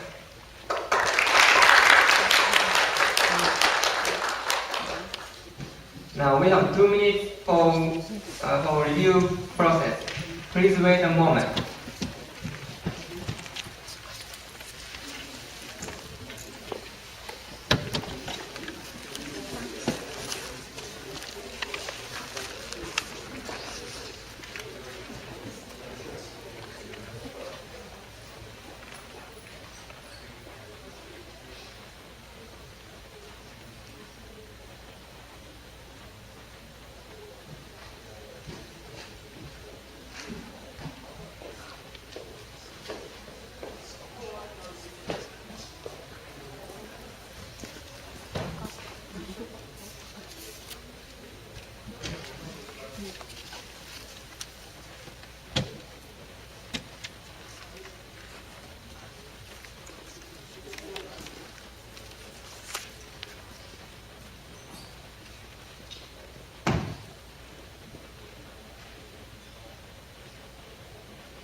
Okay, now let's start the next presentation. The next presenter is Ms. Sai Takebe from Faculty of Integrated Human Studies. The title is How Motivation Improves English Study. Now please start your presentation. Thank you, Chairperson. Hello everyone, my name is Sai Takebe. I'd like to talk about how motivation improves English study. This is my outline. English is becoming more and more important these days all over the world. I realized it when I was listening to Malala's speech. She's from Pakistan. I'm from Japan. We are non-native English speakers. If she doesn't speak English and I don't learn English, I wasn't able to hear of her strong, meaningful voice. English gives us a lot of things. Many people want to know how to become a good English speaker. In this research, I focus on the relationship of motivation and English improvement. Here is the method. I went to an ESL school in Canada during this summer vacation. I asked my friend there to help me with collecting the data for this research. I conducted 2-time questionnaire and records. On each question, they varied the feeling by 1, 2, 3, 4, 5. For instance, the question length is, I like studying English, and one Korean wrote 1. 1 means not at all. But 1 month later, she answered the same question and wrote 5. 5 means, I like studying English very much. So I can measure the change on her motivation. This is a comparison, the first questionnaire to the second one. Their motivations changes from the blue line to the red line. Their motivations are fluctuating, changing. This is the important fact according to these figures. 3. My country is Korea, South Korea. This is a transcript of her speech. It has empty phrases and repetitions. In order to know the improvement of her English, I removed no meaning words and I got the criteria. As you can see on the right side, her talking speed is 54 words per minute. 1 month later, 64 words per minute. I recorded 3 student speech and I computed regression analysis. I like studying English does not have positive effect on the improvement. However, what is important is I try to speak English hard enough. I cannot try to speak English harder than now. This motivation has strong positive coefficient correlation to your improvement. I want talking my mother tongue have strong negative relation to I try to speak English hard enough. Now, let me summarize my presentation, so please pay your all attention, ladies and gentlemen. Surprisingly, I like studying English has weak relation to your improvement.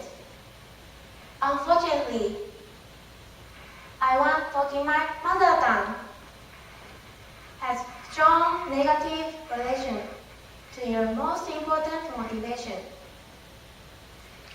Here is the key point. Your most important motivation is I try to speak English hard enough. I cannot try to speak English harder than now. For the future research, different backgrounds should be considered, such as education, gender, family, nationality, and culture. Moreover, this research should be repeated with more participants.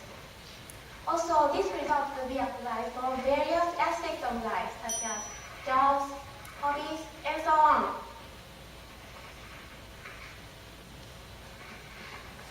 I try to speak English hard enough.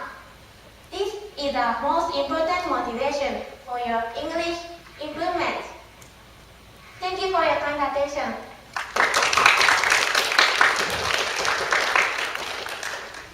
Thank you for your presentation. Now is the time for Q&A. Is there any question or comment? Please come to the mic stand to give your question or comment.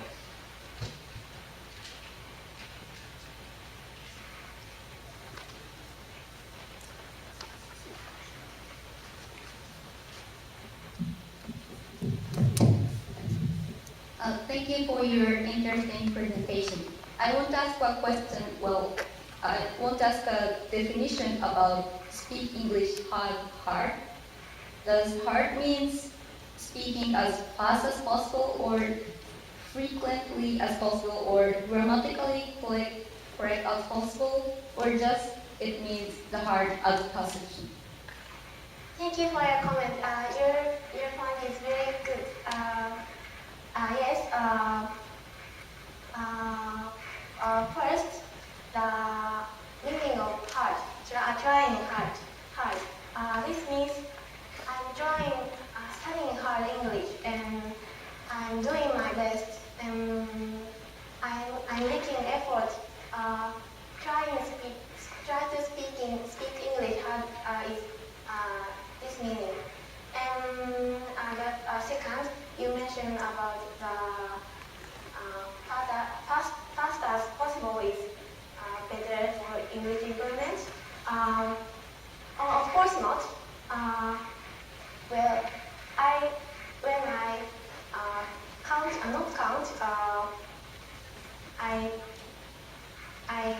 I conduct this survey. I recorded the voice, speech, 1 minute speech, and I remove no meaning words, so namely different students, grammar, and repetitions like this, and then like this, so I remove this, no meaning words, and then, so put aside this, I choose only the content that have meaning. So my result does not mean as fast as possible is better to English improvement. Does that answer your question? Yes, thank you very much. Thank you very much for your comment. Is there any question or comment? Okay, so yeah, I really wanted to ask the same question as Steve, so that I tried to another way. So I think this phrase, "speak English hard," is kind of a very ambiguous phrase in the sense of meaning.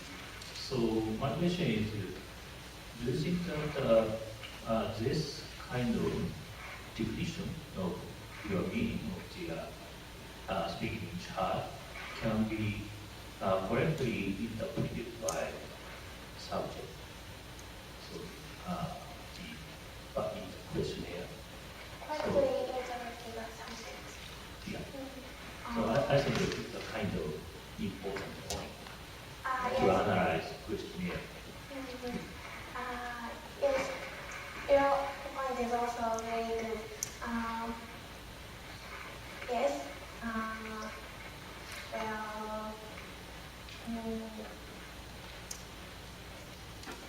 So for instance, do you have any kind of additional comment or description of this your question?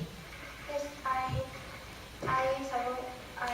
submit the questionnaire, and some of them couldn't understand my question, so they asked me. So I explained the meaning of hard in details, so then they could understand. And actually, before Professor Becker's comment, I thought I cannot define the meaning of hard because each individual has different thinking of effort and studying hard. So I thought I cannot define, but now I realize that definition is important for scientific research. Thank you for your comments.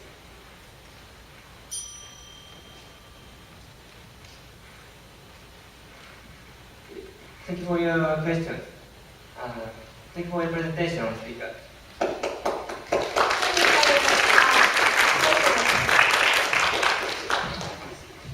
Now we have 2 minutes for the review process. Please wait a moment.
Okay, let's start the next presentation. The next speaker is Mr. Kota Hayashi from Faculty of Science. The title is Verification of HATP25B, being scanned as observation of transit phenomenon. Now, please start your presentation. Thank you, Chairperson. Well, the Earth has absolute limitation of life, no matter how well we take care of it. For the eternal prosperity of humankind, we must find a second Earth that we can move into. In this study, I targeted on a planet called HATP25B, which I will be calling this the planet from now on. So, the question for my study is, can we survive on the planet? Okay, let's begin. So first of all, I would like to ask you a question. What do we need to survive on the planet, do you think? Well, atmosphere? Definitely. Oxygen? That's right. If not, we'll choke to death. I wouldn't like that. Well, these two are just a tiny part of the things that is needed. However, today I'd like to focus just on temperature to make my study simple. So, here's the outline. Yes, here's the outline of my study. First, detect the planet by observation. Then, think about the physical characteristic of the planet, like temperature. And lastly, infer the possibility of the planet being the second Earth. So here we have our target. Sorry, it's kind of difficult to see. And I used this equipment to observe my target. And as a result of my observation, I got this graph showing the change of the brightness of my target. So let's see what this graph means by comparing with the model. The small dark circle, this one, is the planet, and this big yellow circle is the primary star, which means the sun for this planet. So, as you can see, when the planet passes in front of the star, the brightness decreases. By analyzing this graph and other data, I got some interesting values telling us about the planet. And here it is, the radius of the planet and the distance between the planet and the primary star. Well, yes, we have our values here, that's right. But, it's quite difficult to understand, isn't it? But don't you worry. You've got Kota Hayashi here. I have an idea. Why don't we compare with the Earth? Well, those values will say that the planet is about 24 times larger than the Earth and 22 times nearer to the primary star than the Earth. So please think that this screen is the sun, the primary star, and think that we have Earth in the back of the wall. In this case, if we assume that I am the planet, where should I be? Well, I should be all the way down here, very close to the sun, very close to the primary star. Well, by using this fact, I thought about the amount of energy that hits the planet per unit of volume and unit of time. And the value on the planet was about 7 times larger than the value on the Earth. Which means that while the Earth is being hit by this amount of energy, the planet is being hit by this amount of energy. This is a very big difference. So, we have an equation about the energy that we acquire now. If we assume that the planet is made of the same materials as the Earth, it can be estimated that the temperature on the planet is about 2,000 degrees. Well, what do you think? I mean, do you want to live on a planet like that? It's 2,000 I'm sure. I'm pretty sure that everyone here would say, no, hot. It is too hot for us to live on a planet like that. So, as a conclusion, I'd like to say that there is a very low possibility of the planet being the second Earth. Therefore, we have to keep looking for this second Earth in order for us, the humankind, to flourish forever. Thank you very much for listening.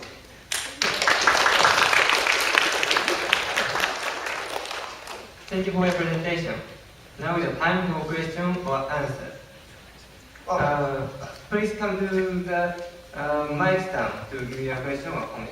Oh, excuse me, but first of all, I'd like to answer to the keynote speech. Yes, the professor said in the keynote speech that is very true and very correct. But I just want to mention one thing.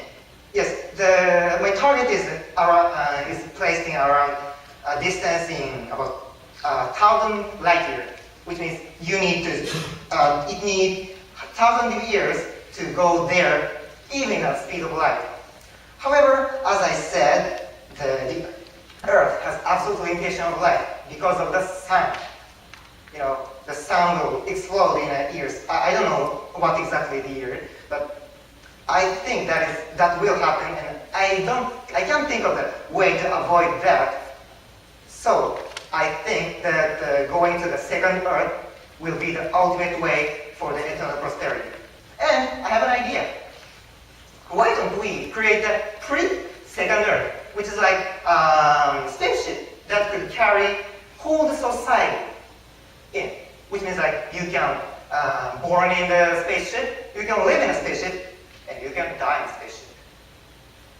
Well, I think these ideas will help my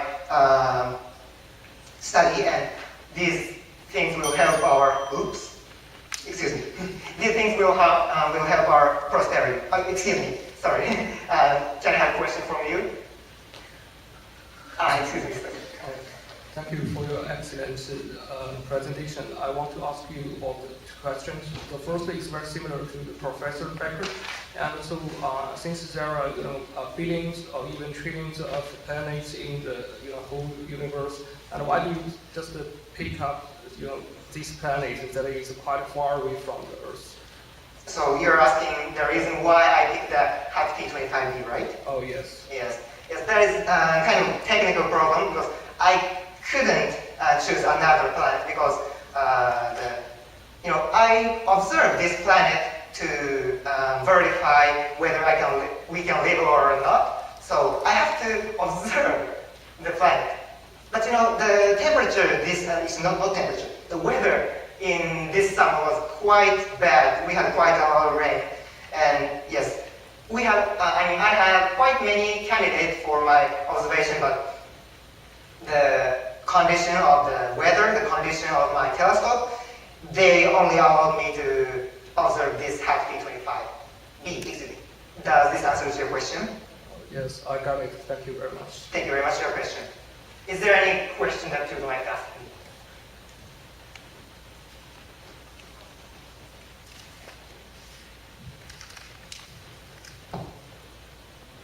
You got that the radiation this planet receives is 7 times that of the Earth, correct? Yes, the radiation per unit of volume and unit of time. No, I think you need per square meter, don't you? Well, yes. At first I was thinking about the energy per square meter yes, per time. But well, you see, on the Earth, have you got the figure of what we receive on the Earth in your mind? The actual value of the radiation. What do we get on Earth per square meter? That keeps the whole thing going. What do we get? What do we receive from our sun on the Earth per square meter, roughly speaking? So the radiation that we get from the sun, right? Yes. Oh, I'm sorry, but I'm not sure the real. There's a very easy way to see this. What we receive from the sun is about a kilowatt per square meter. And the easy way to remember it is because it's actually about 1 bar of an electric fire. 1 bar of an electric fire will be a kilowatt, right? So 1 bar of an electric fire. Now what you're saying is that on your planet, I don't know, B25b, on your planet you're getting 7 times that. 7 times you're getting 7 bars of an electric fire on each square meter. That's putting it in sort of physical terms that people can understand. And that's why it's so hot. Okay? And that's why it would probably be very unpleasant. But also, I mean, the size of your planet, it's almost the size of Jupiter, isn't it? So therefore, it's bound to be a gas giant with the mass that you have. And there would be no well-defined surface, blah, blah, blah. It's not a good prospect from many, many different angles. But I accept that you've done what you can with limited observations. Yes, thank you. Yes, at first I was also trying to determine the mass of this planet so that I could determine the density of my the planet. So those density will tell us how the more data about what the planet is like. So at first I was trying to do that, but as I said before, the condition of observation didn't allow me to do that. So yes, in the future research, I really would like to do that. Thank you for your advice comment. Okay, thank you for the presentation. Well, remember everyone, the second Earth will be our hope. So come with me to the prosperity of humankind. Thank you very much. Thank you for the presentation. Now we have 2 minutes for the review process. Please wait a moment.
Okay, let's start the next presentation. The next speaker is Miss Judy Wang from Center for Excellence in Higher Education. The title is Project-Based Collaborative Writing to L2, an exploratory practice. Now, please start your presentation. Thank you very much. Good afternoon. My title is Project-Based Collaborative Writing in L2, an exploratory practice. So here, L2 means second language, and in my project, this refers to English. And this paper was written based on a writing project in Kyoto University.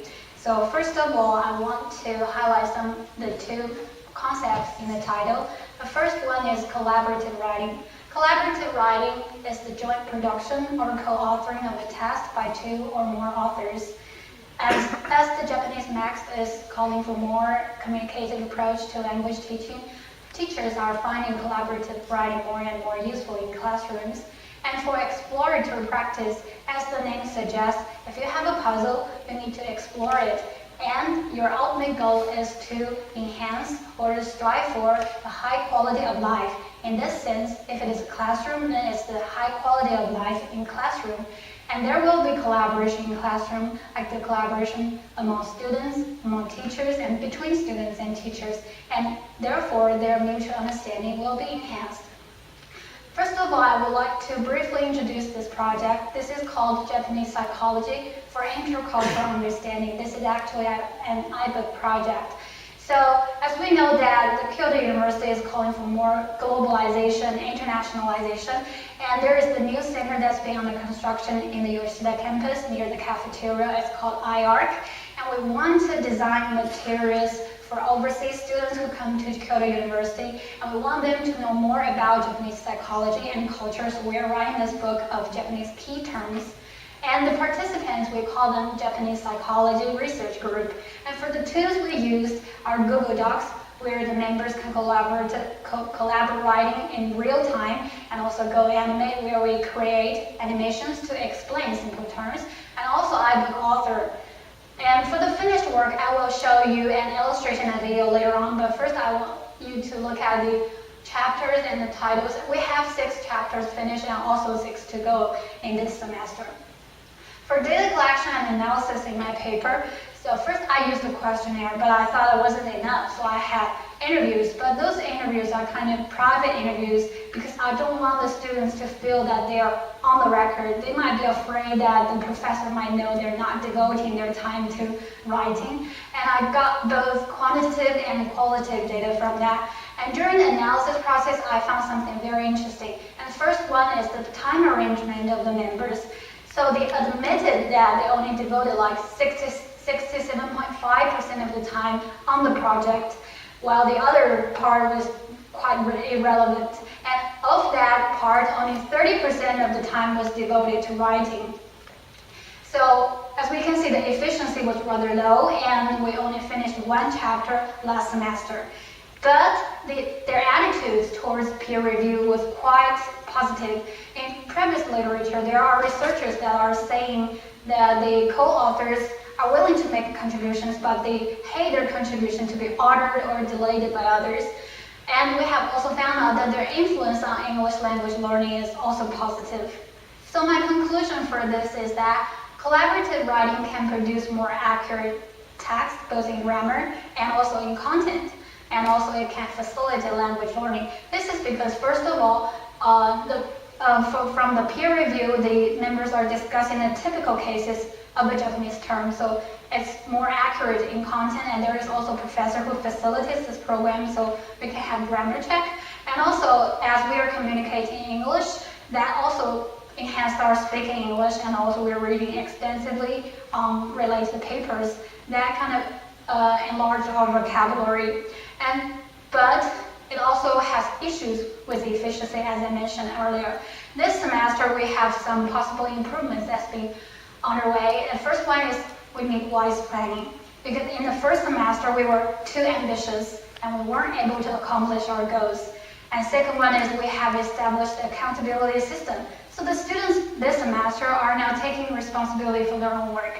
If they are falling behind, they might probably have to take extra hours outside the university to complete the work. And third one is integrative learning, is what we plus collaborative with cooperative. So cooperative is more independent than collaborative, where the student will finish 1 chapter before we go to the peer review process. So we at least have a draft ready, and that's more quickly. And so this is an illustration from a amae chapter. This shows the amae between 2 people that are in a romantic relationship. And this is amae between 2 classmates. I'll show you the video. It's about asking inappropriate requests.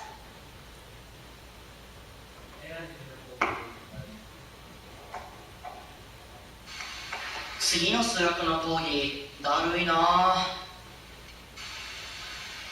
悪い、俺ちょっと用事あるんだ。ノートを頼んでもいいか？まあいいけど、何の用事？実は彼女とデートなんだ。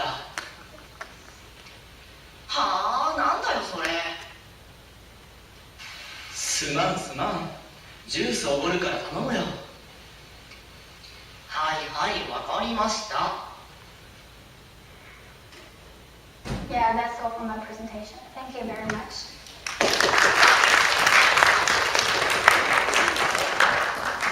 Thank you for your presentation. Now it's time for Q&A. Is there any question or comment? Please come to the mic stand to give your question or comment.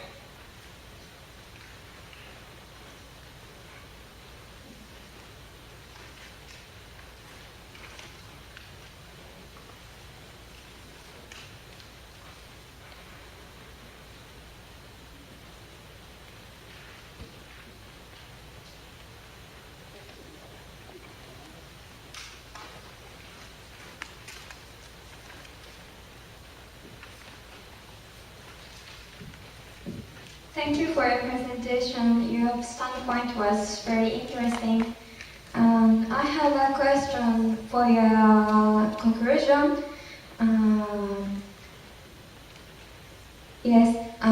How improvements can be made to facilitate future projects? You have said wise planning or accountability system were required. In detail, what means wise planning or accountability system? Oh, okay. So wise planning means we can't be too ambitious. We can't set many goals than before. And in the previous semester, we were not wise enough. We were thinking about finishing one chapter while the 4 of the members are collaborating, writing the same chapter. But there were delays and also like family emergencies, so that the member could not participate in the writing project. And we have to wait for that member, because if you finish that part, but he hasn't finished it, you have to wait for him. It's not wise at all. So in this semester, we used more wise planning, and we set aside some time for delays or for emergencies. And we also asked one member to complete one chapter per month. So that way, if you're absent, you won't like influence other members. Yeah. Now I got it. Thank you. And for you also ask accountability system. It simply means to hold somebody accountable for his responsibility. We have this new plan that's making one student write one chapter per month. So if I fall behind, I can't ask others for help to write it for me. So I have to complete it in 1 month. If I'm falling behind, maybe I'll take some extra hour in my home or outside the university to make it up. Yeah. Thank you for your answer.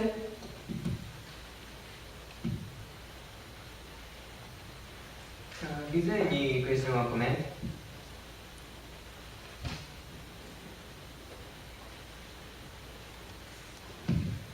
Thank you for the interesting presentation. Just several short questions. First, what do you mean by peer review? Second is, how many people do you have in your team? Okay, so peer review means the review of work by your peers. It's like if we have a class of students, they are asked to complete a composition, but after the completion of the composition, the teacher asks the student sitting next to you or the student, any student in your class to review your work. It's called peer review. It's not reviewed by a teacher, it's reviewed by your fellow student or someone of your own age or someone who is in the same social status as you. Yeah. And your second question? How many people in your team? So last semester we had 4 members and the project was headed by Professor Dosty. But this semester, due to some budget issues, we only have 3 members right now. Yeah, we're working as office assistants. And so when your project will be finished? We're thinking about next semester because we still have 6 chapters to go, and I also want to review as a whole of the book, and we also want to add preface, introduction, But we don't have any publisher to deal with, so in format, I don't think that's too difficult because we're publishing this on an iOS system and anybody can access this freely on iOS from iBook. So that we noticed that most Kyoto University students have an iPad, Mac, or iPhone, and that's the way to access the book. It's totally free, it's not for money. All right, thank you very much. Thank you.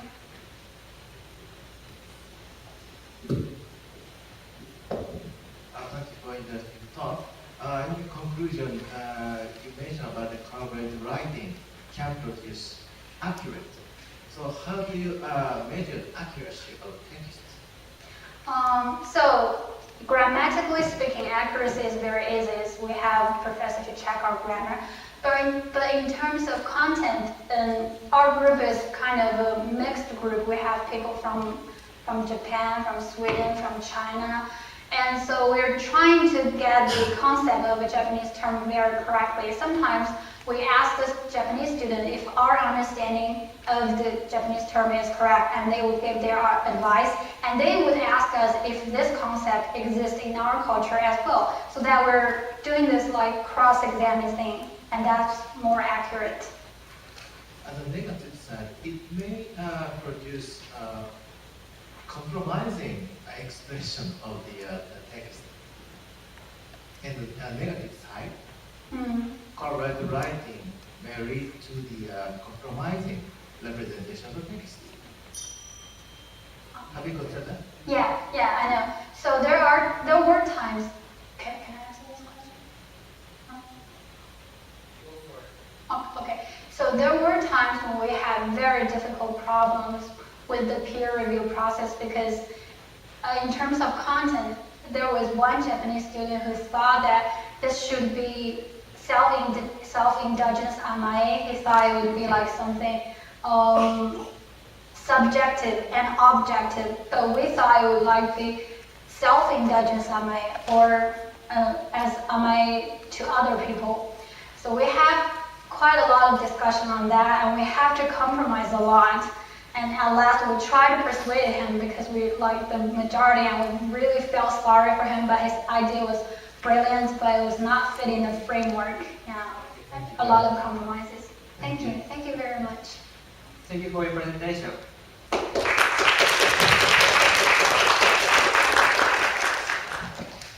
That's all for today's session. Thank you very much for your kind attention. Let's give a big hand to all presenters.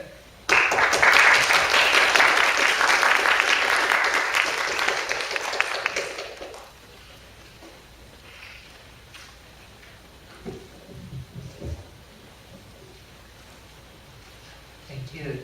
These are all for today's students' presentation. Again, thank you for your kind attention. Now we are preparing for the next section, and please wait just a moment.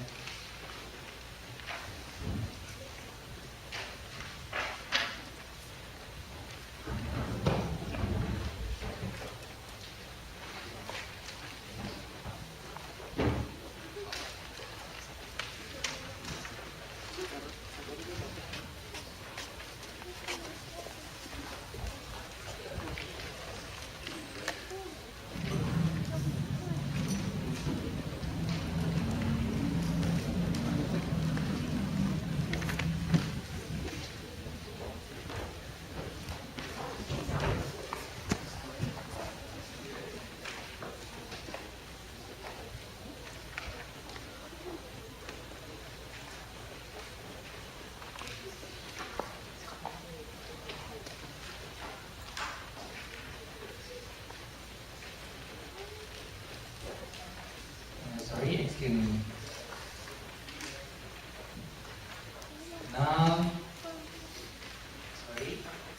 Now we'd like to introduce Professor Tatsuhisa Kato, one of the judges, to make a review to today's presentation. Sorry, Professor Kato, please come on to the stage.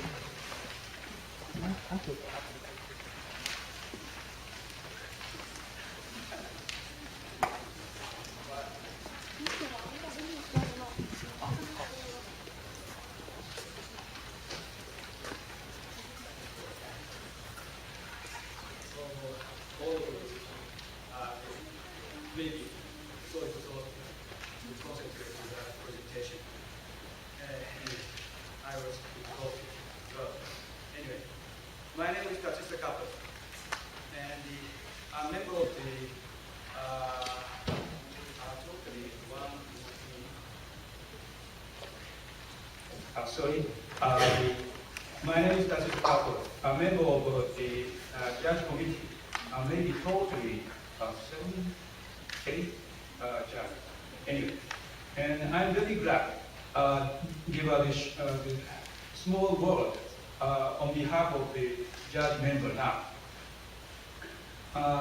First of all, we thank to all of you for coming and joining this symposium today.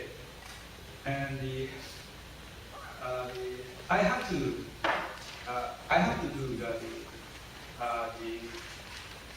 the performance review now. But as you know, at the beginning, Professor Carl Becker has already finished the clear and complete the review. So please, the presenter, defer his the review, and I commend you had better ask him. Please give me your slide. Then you can get the other point for the improvement of your presentation. My total impression to the today's presentation. We had the papers which you wrote in advance. I read it, and my impression is that your presentation is much better than paper, much better than contents of paper. Some paper is hard to read. It's my frank impression. Anyway, and all presentation were well prepared and well done. You did it. And listening to your presentation, I remember my younger days. It was almost more than 30 years ago. When I was 28 years old, my supervisor gave me the chance to talk at the major scientific international conference in the United States. When I faced the giant professors in the United States, I was so upset. So I decided to talk in my Darwin English at Tokyo A. Anyway, I finished 1 hour talk with full passion for my research, and after this big experience, I got confidence in English presentation. I think you are now the similar or same stage where I was. You did it with full passion and got confidence in English presentation. However, this is the first step to lead to all over the world. Please go to the higher peak in near future, please. It's my word. Once again, we appreciate all of you for coming and joining this symposium today. Thank you very much.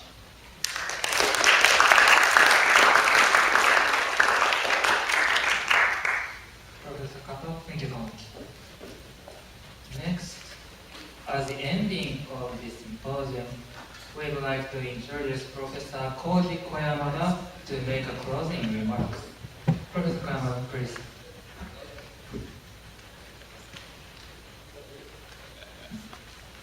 Thank you for coming. Ladies and gentlemen, it's my honor. Professor Kato already mentioned the concluding remarks. Give you a closing remarks on the occasion of the 5th International Symposium of the liberal arts and education. So first of all, I thank all supporters who will give the award. The awards will increase students' motivation in their learning. I think I would like to appreciate all students who made excellent presentation in this symposium. I think that they are really know what self-learning is. That is, freedom can be employed, enjoyed only when they follow a certain method. Then I would like to thank all the contributors who take part in this symposium organization. I know they were working late in the last night. I know very well. And this is the fifth symposium. That means the students who made the presentation in the first symposium now become the graduate students. One of the graduate students contribute to this symposium. Mr. Mima. He's the graduate students who made one presentation at the first symposium. Please give a big hand to him.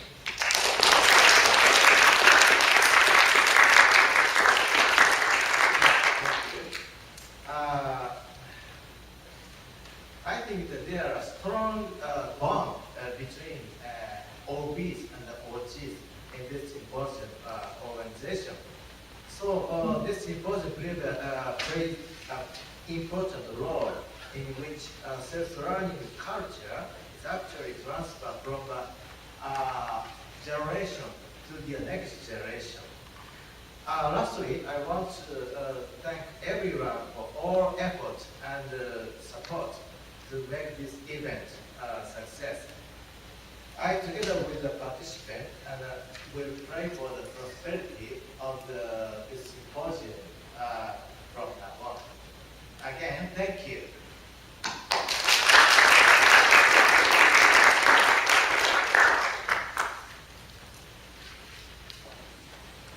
Professor Koyama, thank you very much. Now, this symposium is ending now. Thank you very much for your kind attention.